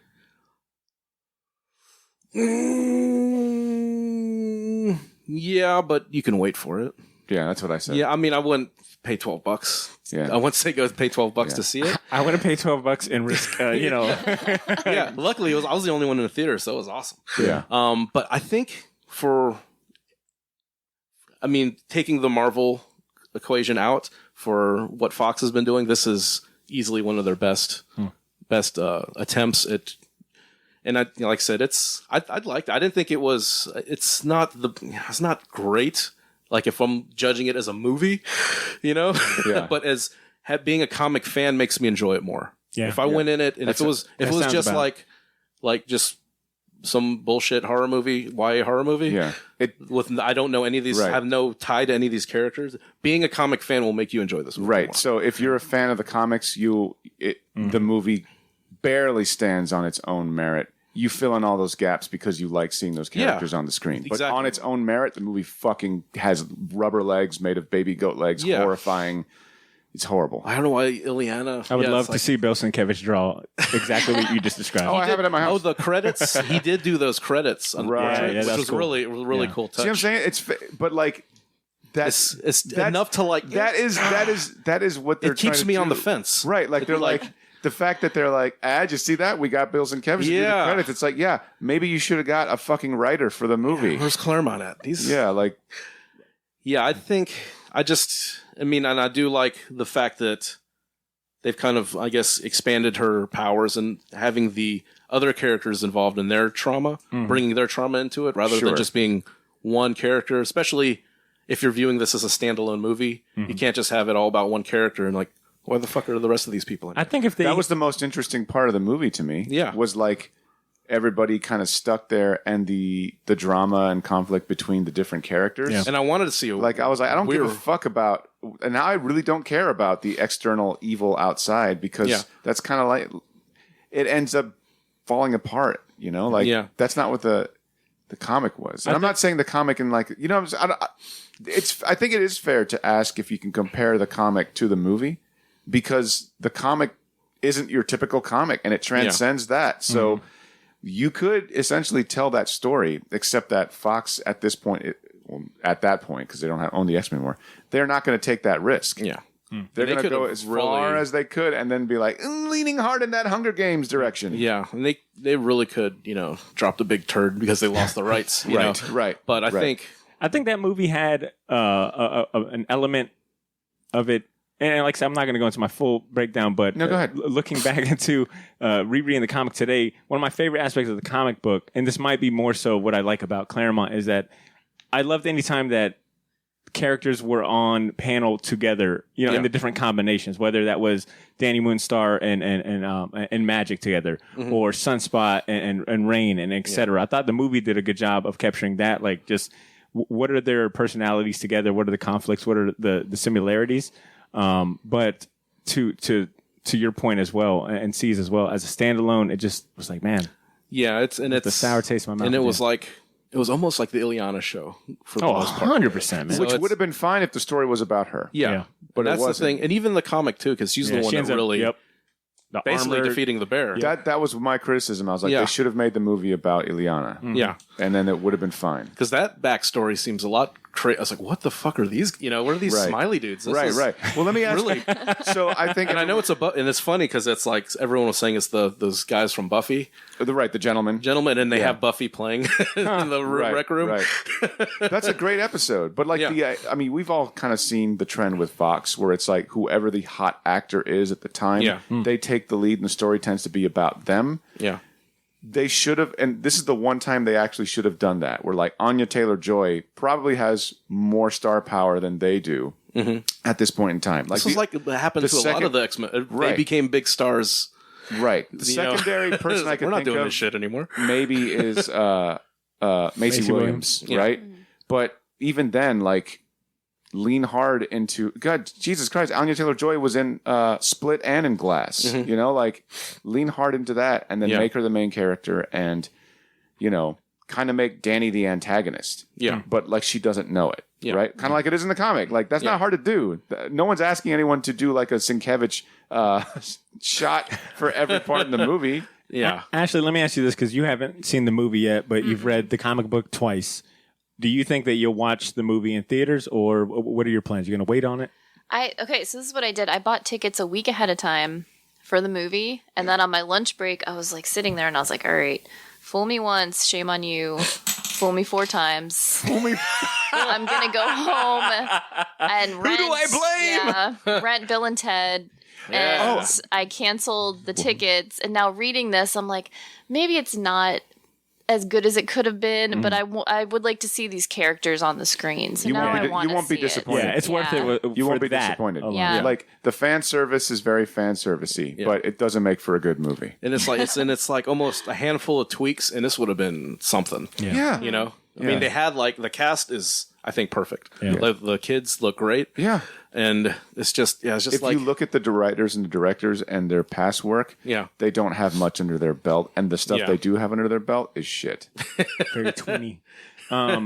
You can listen to an hour and a half more of us talking more in depth about the movie on our New Mutants movie review on Patreon. I want to close out this discussion, though, and go on break by asking for any closing remarks in regards to the story. And then tell me, do you think if this is recommended reading? Would you recommend this to someone who wants to get into comic books and wants to start somewhere? Ashley, I'll start out with you. Closing remarks, and do you think this is recommended reading? Yeah, and I'm kind of upset with myself that I haven't read this earlier. Same. Yeah. Okay, fair enough. I'd recommend it, but I'd recommend getting like the Sienkiewicz New Mutants run as a whole.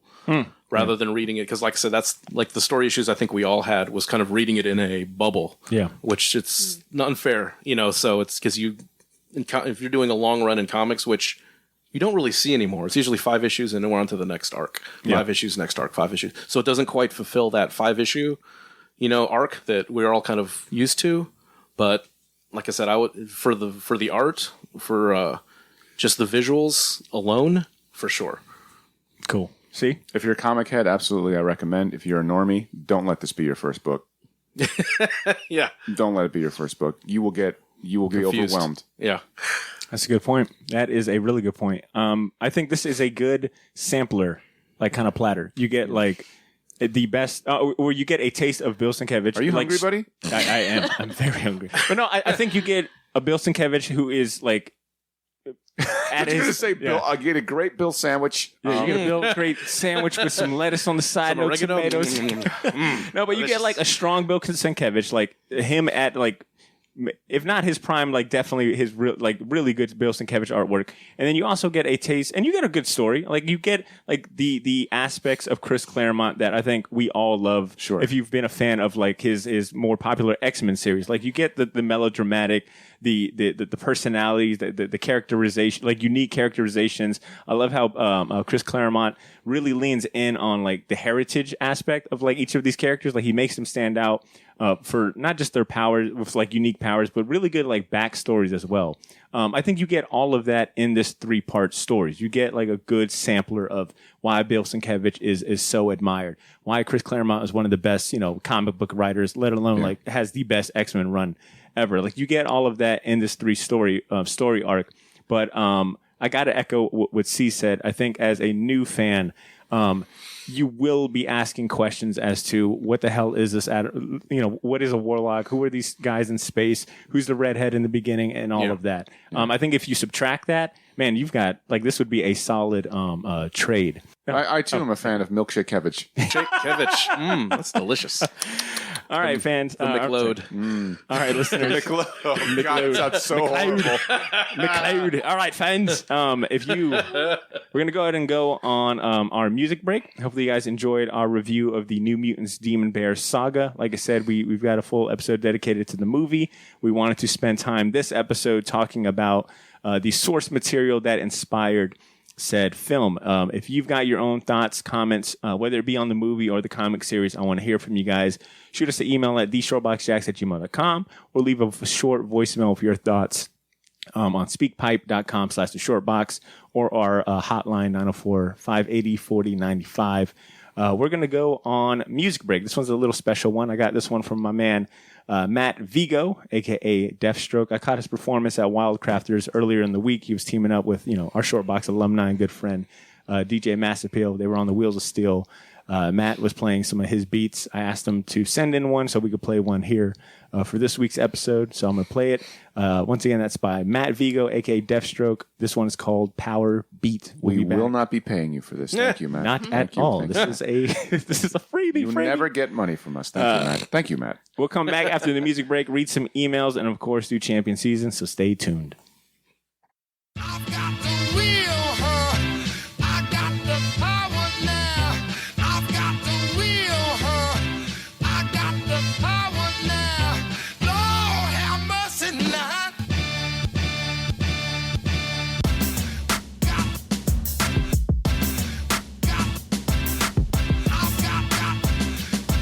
Lord, I've got that power, Lord. Got mercy now. Lord have mercy now.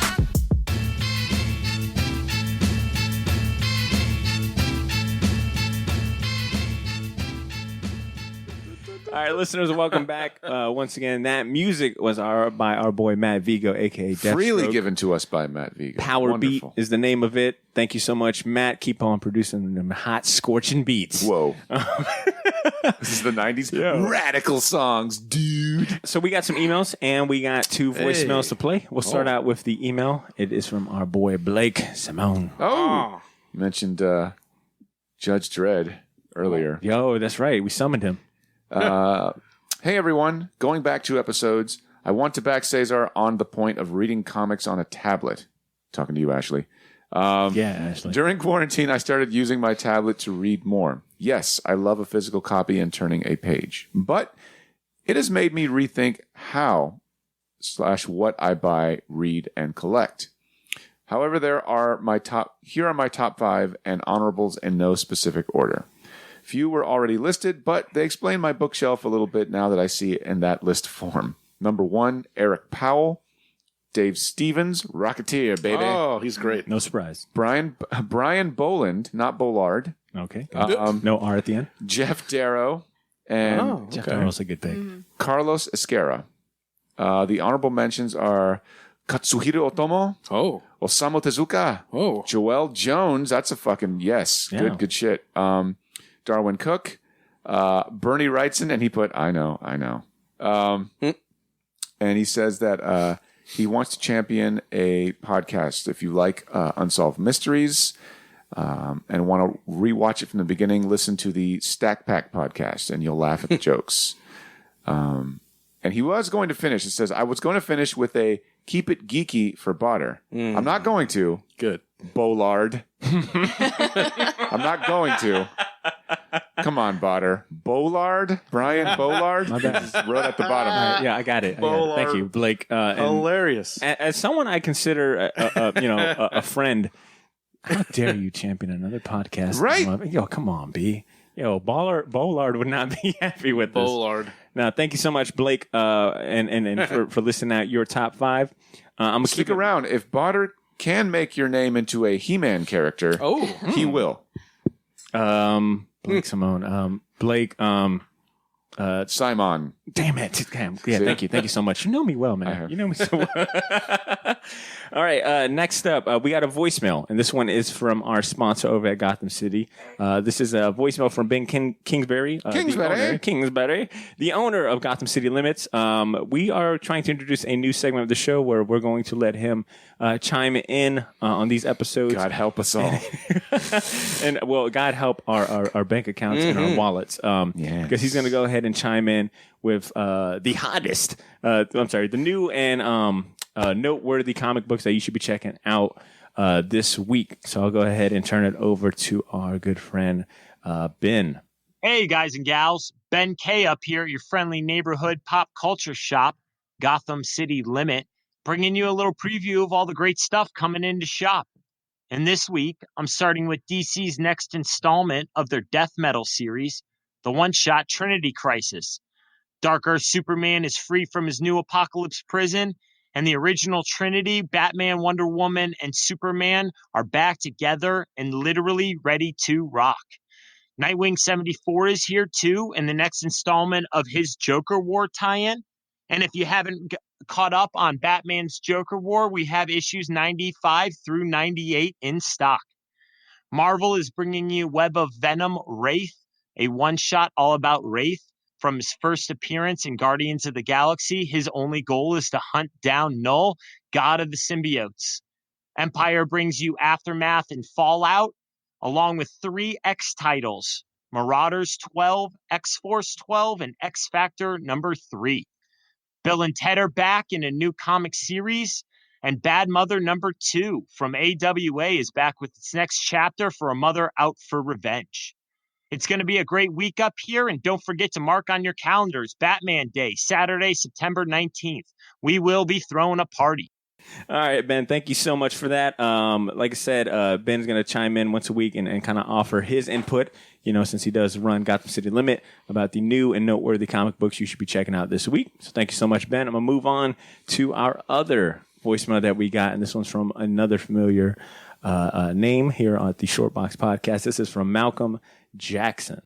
Short Box, what it is, man. This Malcolm, I ain't really got to explain much, but I kind of wanted to show some love to Chadwick Boseman. Rest in peace, man. My Black Panther. It was really, really special to be able to see one of my favorite characters growing up on the silver screen and to see him more than once and portrayed in a way as I thought T'Challa should be portrayed. It was amazing, and for a guy of his stature to keep these invisible battles to himself and to just live life to the fullest and don't allow cancer to beat him, and cancer didn't beat him at all, and to do everything that he did was truly remarkable and truly inspiring for me to continue to go hard in my own right. But as we all know in Black Panther lore, the Black Panther always lives on. So we'll see him off in the ancestral plane, Wakanda forever. How did you guys end up hearing or receiving the news about Chadwick Boseman's passing, and did it impact you in any particular way? Ashley, I'll start with you. It was, you sent out that text message. Yeah, me too. Oh. And it was like a complete surprise. Like I had no idea anything was going on. It was just super sad, just because he's so young, and that was such a great movie. He did such like a powerful performance anytime he was Black Panther. It just sucked. Yeah. Ed? I got your text, and then I was like, and a lot of times, you don't want to believe it because you get a lot of those fake death, things pop up, and I was like, this, and then so I looked into it, and your link was the actual from his account, so yeah, I was like, holy shit, which I will say was rather unique. Which might be more of a critique on our current, like, kind of pop culture and how we get that type of news. Mm-hmm. It wasn't like a TMZ article, it was from the family and from the estate or whoever runs his account and stuff.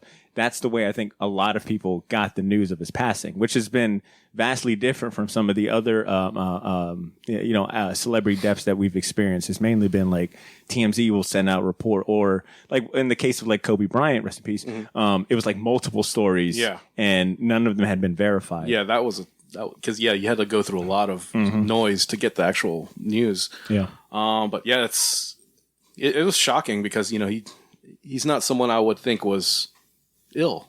Just from the roles and just how much work he was doing. It's a very physical job. Yeah, and like in the, you guys called him, I think, Mr. Black History Month because he played, Jackie Robinson, and James Brown, and it's like he played these iconic, black roles from sports, music, and then Black Panther from comics, right? And then the fact that he passed away on Jack Kirby's birthday was like very strange. That's haunting. Not only Jack Kirby's birthday, but I think it was James Robinson Day.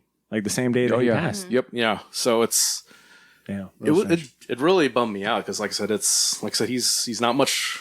I'm in the same age group as that guy. It's like I said, he kept it to himself, and just his body of work and just how much he was working. And I know he got a lot of shit from, I guess people were saying he was really skinny and stuff. Yeah. And I hope they feel like pieces of shit right now, for even bringing that up or criticizing somebody anonymously on the internet. It's like, fuck off. So it's crazy. And like seeing pictures of him visiting, like, cancer wards and stuff like that while he's dealing with this himself. It's like most people would just shut down. Honestly, I'd probably just shut down. And Right.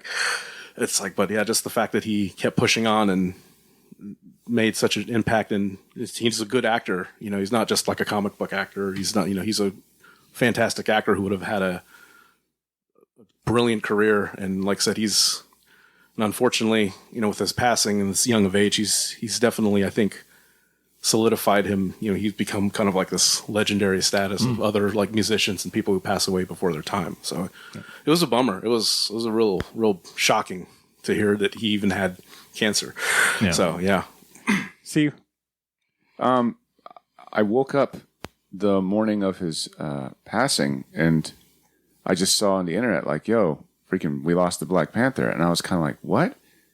Like, this is not funny." Like, did you send me that text? Yeah, I did, and I was somebody sent me that text at 10:30, and then I think it was you. You said Friday. I saw it was like 10:30 at night. It was like, "Yo, we lost Black Panther," and I was like, man, this is.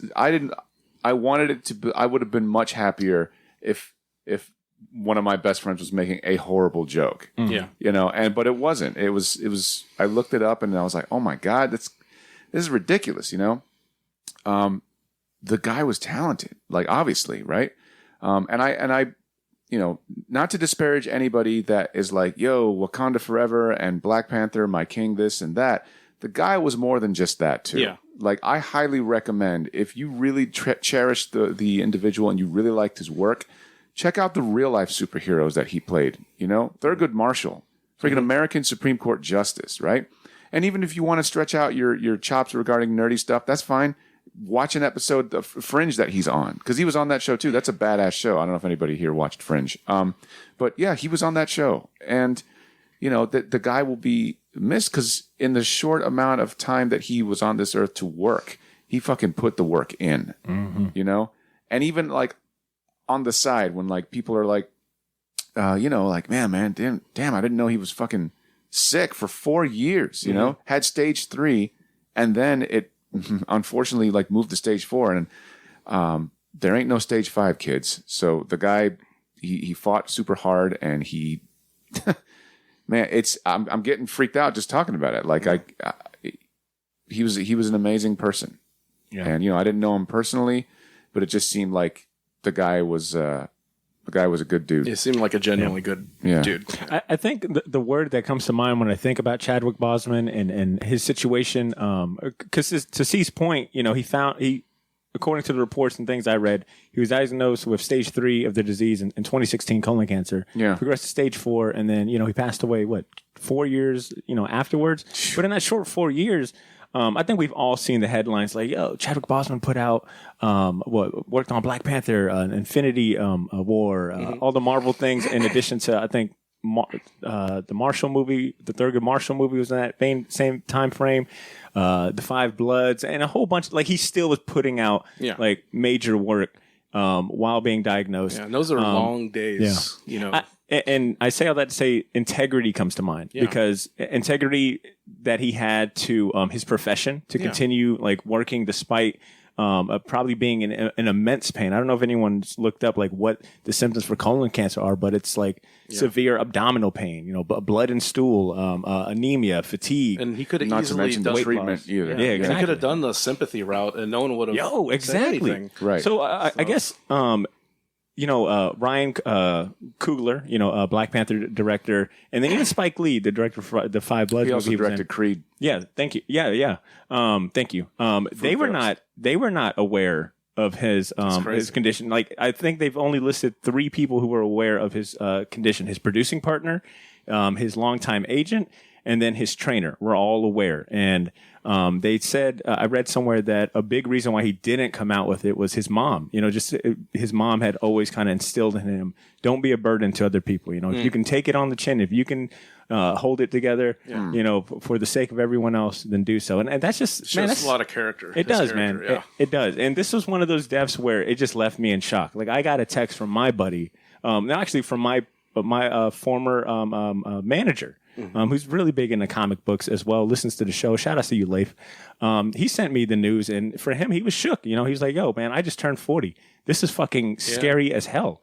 So it definitely hit me a few ways, not just losing an actor that I was really enjoying. I remember seeing him for the first time at a premiere for the James Brown movie. Get On Up. Thank you for That's Get On another Up. That was badass the film, man. great. First time I had seen him, and just thinking about his range from like playing James Brown, Dude, like we hardest all working know, man in show business, man. You and look at craziest motherfucker. Yeah, fucking but you look. That's the thing, right? Like that's a testament to how awesome that man was as an actor, man. Like you see, he's playing sweaty ass coke-addled James Brown, like very loud, and you see him any and all times outside the role, stoic, just a stoic person. Like it's very like composed, low key, completely like damn, like this dude was an actor's actor.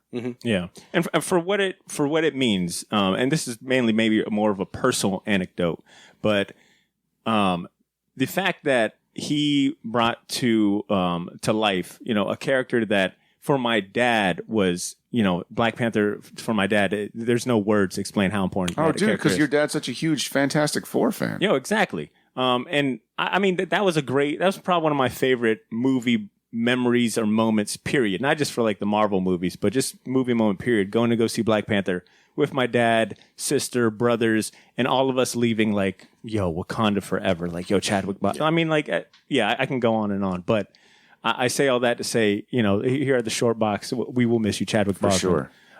And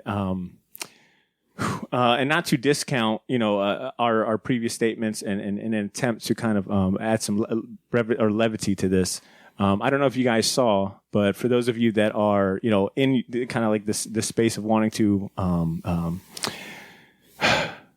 take in maybe more Black Panther or just kind of live on or cherish, Chadwick, or pay respect to Chadwick Boseman's memory through a Black Panther, whatever means it is. I know personally I'm going to try to watch like 42. I didn't watch that Jackie Robinson movie. Thank you, C. Sorry, I didn't have, fan. No, absolutely. I want to watch that.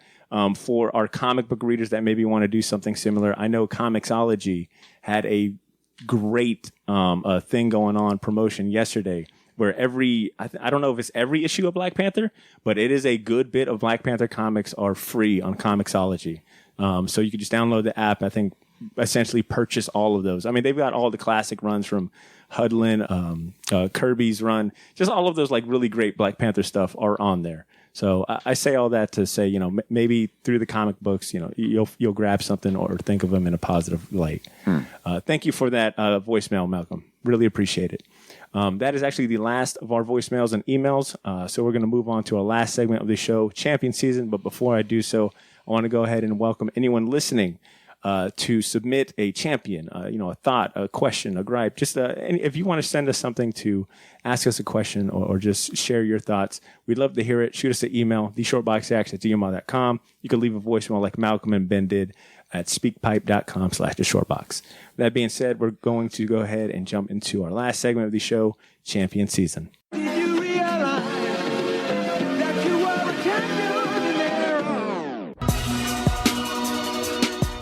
For those of you tuning in for the first time, Champion Season is our last segment of the show. It is our opportunity to go around the table, and we all get a chance to highlight a few things in the pop culture that's really resonated with us this week. It could be a comic book, a movie, a TV series, a video game, an event, etc. Whatever it may be, it's something that we feel, hey, this is really awesome. More people should be checking it out. I'm going to start with you, Ed. What do you want to champion today? Oh, okay. Well, I'm going to champion this. It was released last year, but it's a collection of comic called Doc Frankenstein, which was part of the Wachowskis' comic book label Burly Man Comics or Entertainment. So basically, they've had Jeff Darrow and Steve Scroce as he did a lot of the storyboards, and then Jeff Darrow was like their concept artist. So they basically were all together, and they decided to kind of put together some comics, to like support the Matrix, flesh out that history, that mythology. But they also had a Shaolin Cowboy, right? And they had Doc Frankenstein. So they collected this. There's some new pages, Steve Scroce, and it's written by the Wachowskis. Beautiful hardcover, came out I think towards the end of last year. It's amazing. It's probably, if you like Jeff Darrow stuff, you'll like Steve's stuff. They're kind of in that same school of art. Lots of very theatrical, cinematic scenes. Like the action scenes are incredible. It's not the best story. It's kind of like the Frankenstein kind of his history, like once he's stuck in the Arctic or Antarctic. I guess it's the Arctic, and he goes on to become like a bounty hunter, and this kind of shows him throughout history. Then it shows him kind of fighting this super religious, kind of like the Preacher's Grail, but a less subtle Grail with like a militarized religious, group. And it gets, if you're really religious, probably don't read this. It will probably Specifically Christianity. You will not care for it if you're sensitive about it. But as far as the artwork, and that's the kind of stuff it kind of meanders out, and I think it just kind of fills the story. I don't think it's necessary, because if I get something with Frankenstein in it, I want to see Frankenstein. I don't want to see this other kind of comic relief stuff and the this weird take on Christianity, which didn't offend me, but I can see it offending somebody. So, but the artwork is beautiful. It's a beautiful collection. If you picked it up back in the day, like in the mid 2000s, and I think maybe they released 2 or 3 issues, they kind of fleshed out the whole story. It's beautiful. It's oversized, so it's bigger than the comic format. So it's just it's something visually, definitely I recommend having in your library. All right. Thank you, Ed. Ashley, what about you? What are you going to champion today? All right, so this show, I'm like so freaking excited about this show. Has anyone watched Lovecraft Country? Damn it, no. Not yet. Oh, I want to watch it. I will. So bad.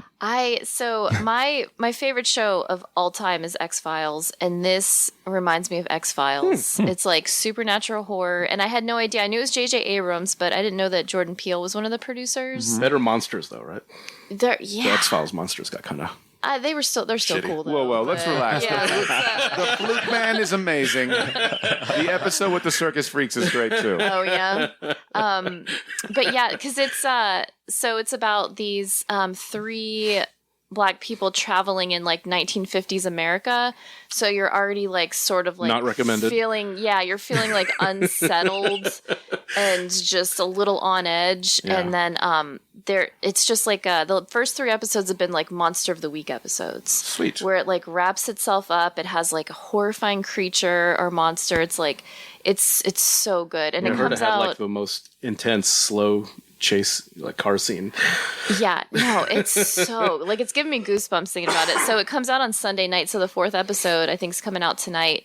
But it's amazing. Even if you don't have HBO, like just get it for the month to like watch this show. It's so good. Yeah, I've heard. Can you do that? The struggle is real. Ashley, can you recommend that? Really? Yeah, for like $12.99 a month, I think you can get HBO or something like that. But yeah, I would get it. It's that good. Like, I haven't been this excited about a new TV show in a really long time. My mom and dad and my sister are both watching it, and I felt like such a loser at the dinner table when they were like gushing about it. And they were like, "Don't you run a like a comic and pop culture podcast?" You don't read but you don't like horror movies or horror in general. Thing. Like, you don't read H.P. Lovecraft. It's pretty scary. Yeah, I've heard some reviews, and they say they don't waste any time jumping into the mythology. God damn it! It's like it's here. Yeah. This is Lovecraft. Yeah, And it's funny because they're really taking it. Because of the way they're setting it, and they're taking the kind of the piss out of, I guess, Lovecraft's less than politically correct views on other races. But you know what's funny? It never. I don't know. It never really surfaced in his work. In his work, it was more or less like his person subtle. Like it manifested in Lovecraft. Racism is based in ignorance and fear, right? Yeah. Which Lovecraft wasn't an ignorant person, but he was afraid of a lot of people. Everything, basically. Including foreigners and including people in his own life that would threaten him in any capacity, that would make him feel insecure. Yeah, he had a lot of other issues. Right. So the idea of the other being a scary thing is all over H.P. Lovecraft's work, which I'm really interested to see. And what I wanted to see was that, Ashley, maybe you could speak on this without spoiling it. Do they more or less kind of play with your expectations where, like, if you watch Lovecraft Country, you think, white people evil, as opposed to, oh no, not white people evil. These things look like white people and they are evil. It's definitely both. That's what I thought. Yeah. Okay, that's what I thought. Because like, if it's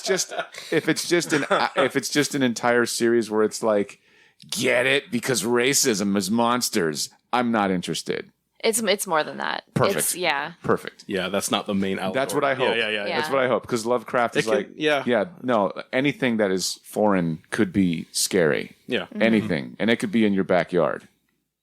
Cool. I'm ready. Yeah, anything else? You want to champion anything else? No, just I'll champion episode 1, 2, and 3 for my 3 champions. Whoa. It's so good. I think I'm going to try to, well, I don't know how much time I have, but I might try to rewatch them before the 4th one tonight. Like, that's how good it is. Wow. All right, Ashley. Expectations is high. All right, so you got to follow up with that. What are you going to champion? I'm gonna follow it up with an invitation for Ashley and a most excellent dual champion. Whoa. Yeah. Bill and Ted Face the Music. You saw it, right? We were talking a little bit offline on the mics. I saw it recently, and I couldn't have been happier the whole time, just smiling. The entire movie, just smile on my face. Like everything is good about this. Even if you've never seen Bill and Ted 1 or 2, like Excellent Adventure or Bogus Journey, it is the inoculation of positivity you need in your life with all of the craziness going on in this world right now. We're like, the message of be excellent to each other and party on, dudes, could very well save our future as it does in the Cordero movie. 2020. I'm just saying. No, it's like seriously. Party on, dudes. Yeah, seriously. Like fucking Cordero Lanny Hoy 2020. How about that shit? Because that's fucking. It's so good. It's so much fun. Like, I highly recommend it. Like, I don't want to spoil it. Like, it's literally like you watch it. And they have kids in this, right? Yes. Their daughters They're are so great. I don't know who the actress is. Is it better than Kevin Smith's kid? Yes.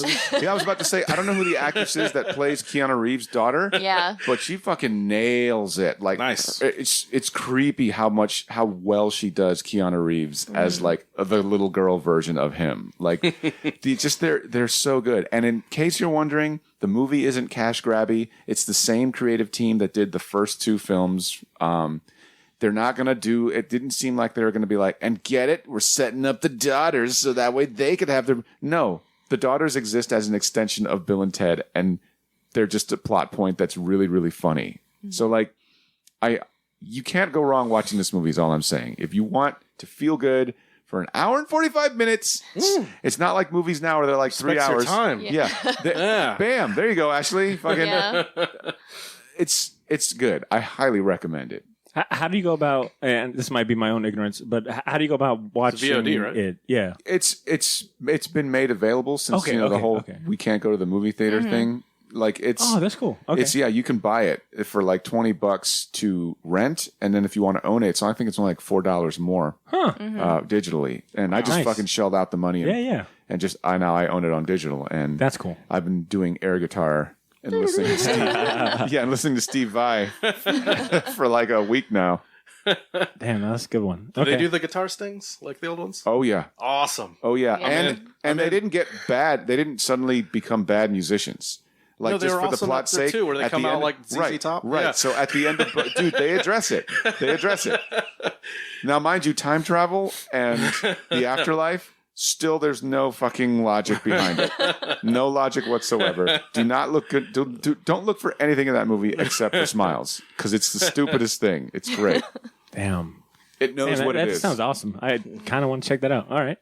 I'm going to champion a comic book Kickstarter that I actually backed a few like a month or two ago, and I finally got like the actual book and things. And it's by Jim Rugg, an American cartoonist and illustrator from Pittsburgh. He's also one half of if you don't mind checking it out. Oh, I know. And Ed, I think you would really enjoy this. Not saying no one here else would, but I think Ed, you'd really enjoy it.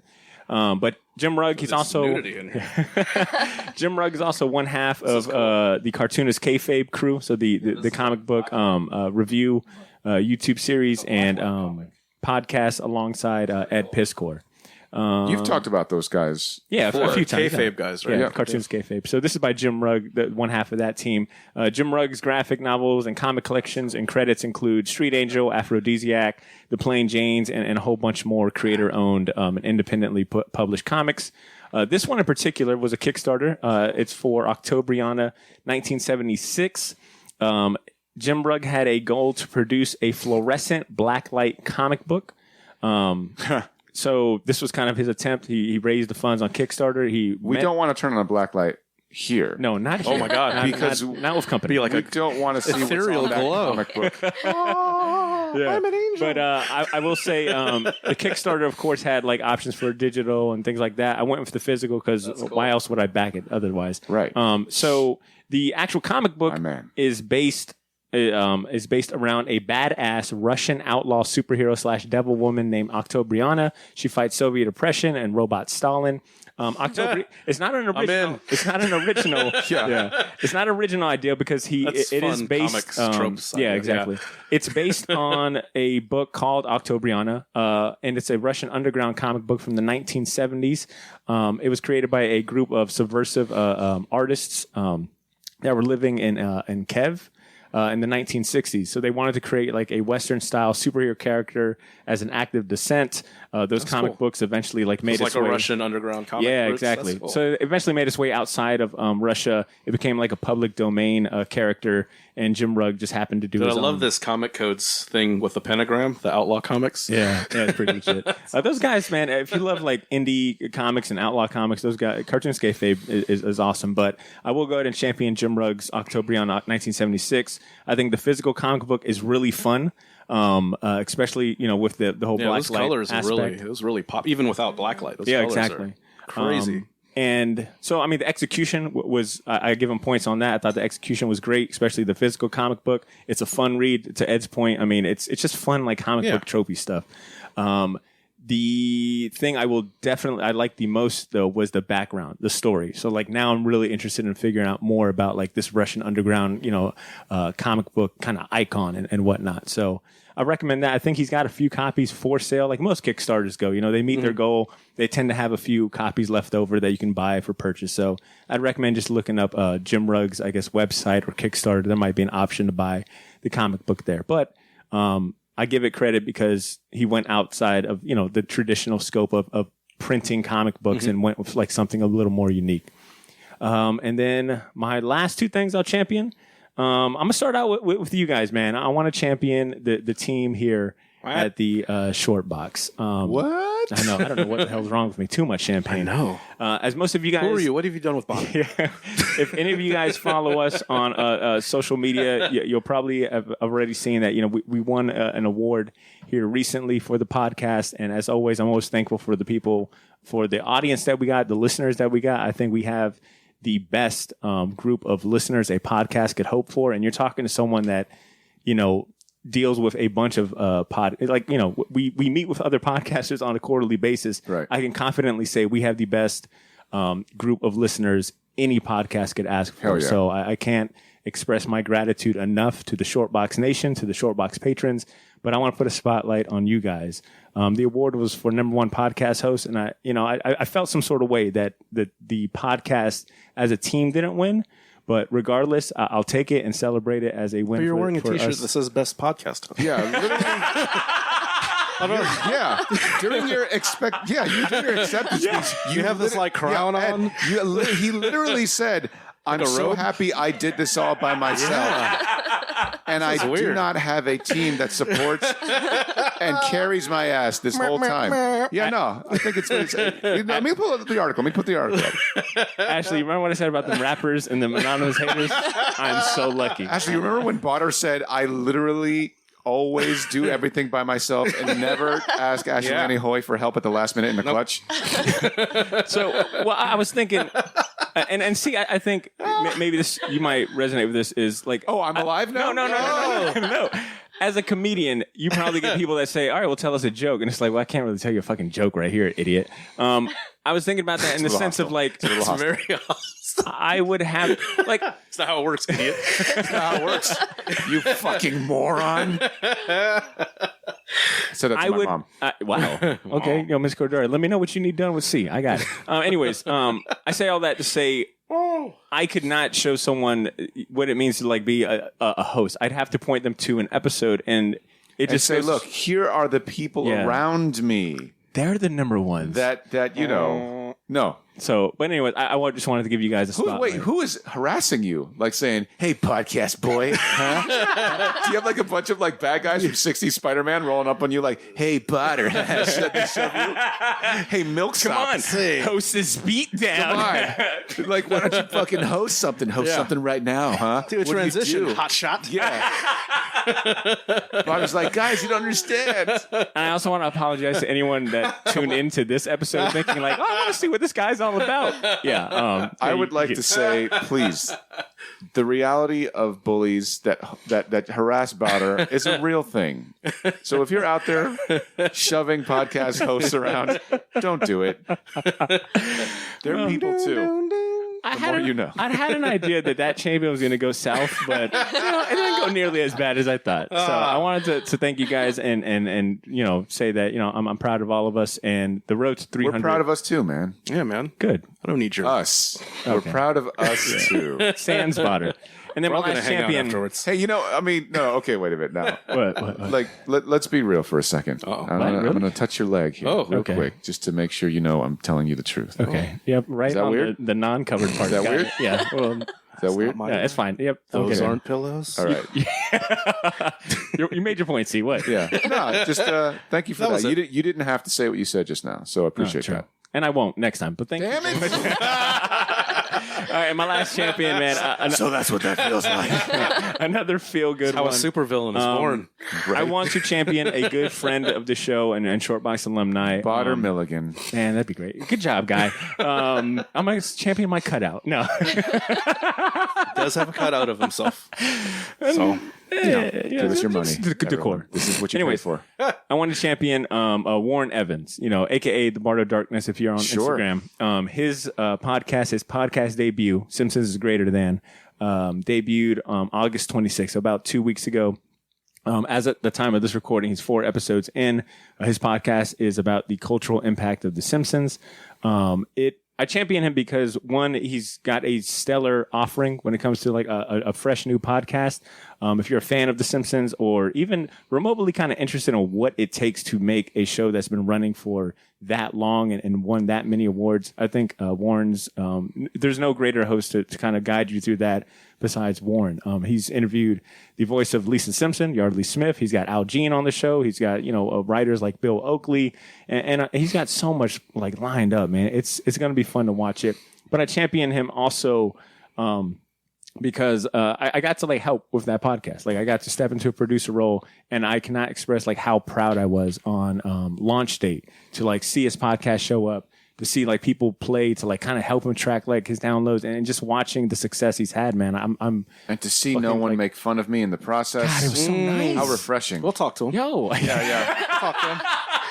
No, don't worry. Warren, please don't let them taint you. worry. Don't My worry. pure Warren. bear, please no. We'll get you straight. No. We'll get you straight. So I will say, if you're interested in checking out another cool ass podcast, Simpsons are Greater Than by Warren Evans. Proud of you, boy. That is all I've got, man. Oh my God, are we the bullies? Yes. fucking- Hey, it took you this long? Oh my- Yes. I've been saying that. Oh my Hell, I God, told you the this other day. whole Hey, time. see, I feel like you guys are bullying me on the show. Warren is a junkie.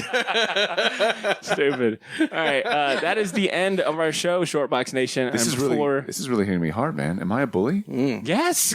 How many times do I have to tell you? Yes. Your shirt says, "Hey, I'm a bully." Damn it. Yeah, Ed and I are wearing like matching like goon shirts that say Thug 1, Thug 2. I got the Lone Ranger mask thing. Right. Like, yeah.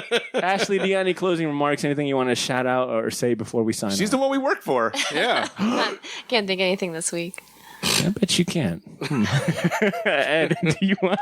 Sorry, I don't know where that came from. Closing remarks. Anything you want to shout out before I go into my long closed out tirade? Edbot 5000 Instagram. Are you taking commissions? Always. What's the last commission you worked on?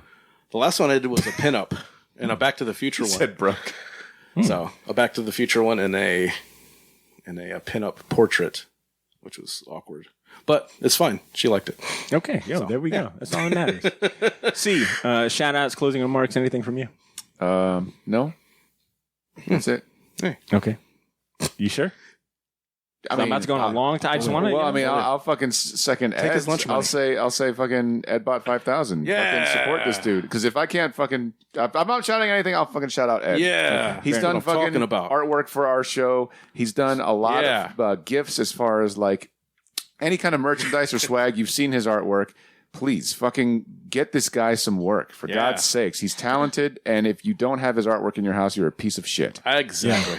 Now, Ashley, I would have Can I use championed you that? too. But, Yeah. you know. Oh, thanks. All right.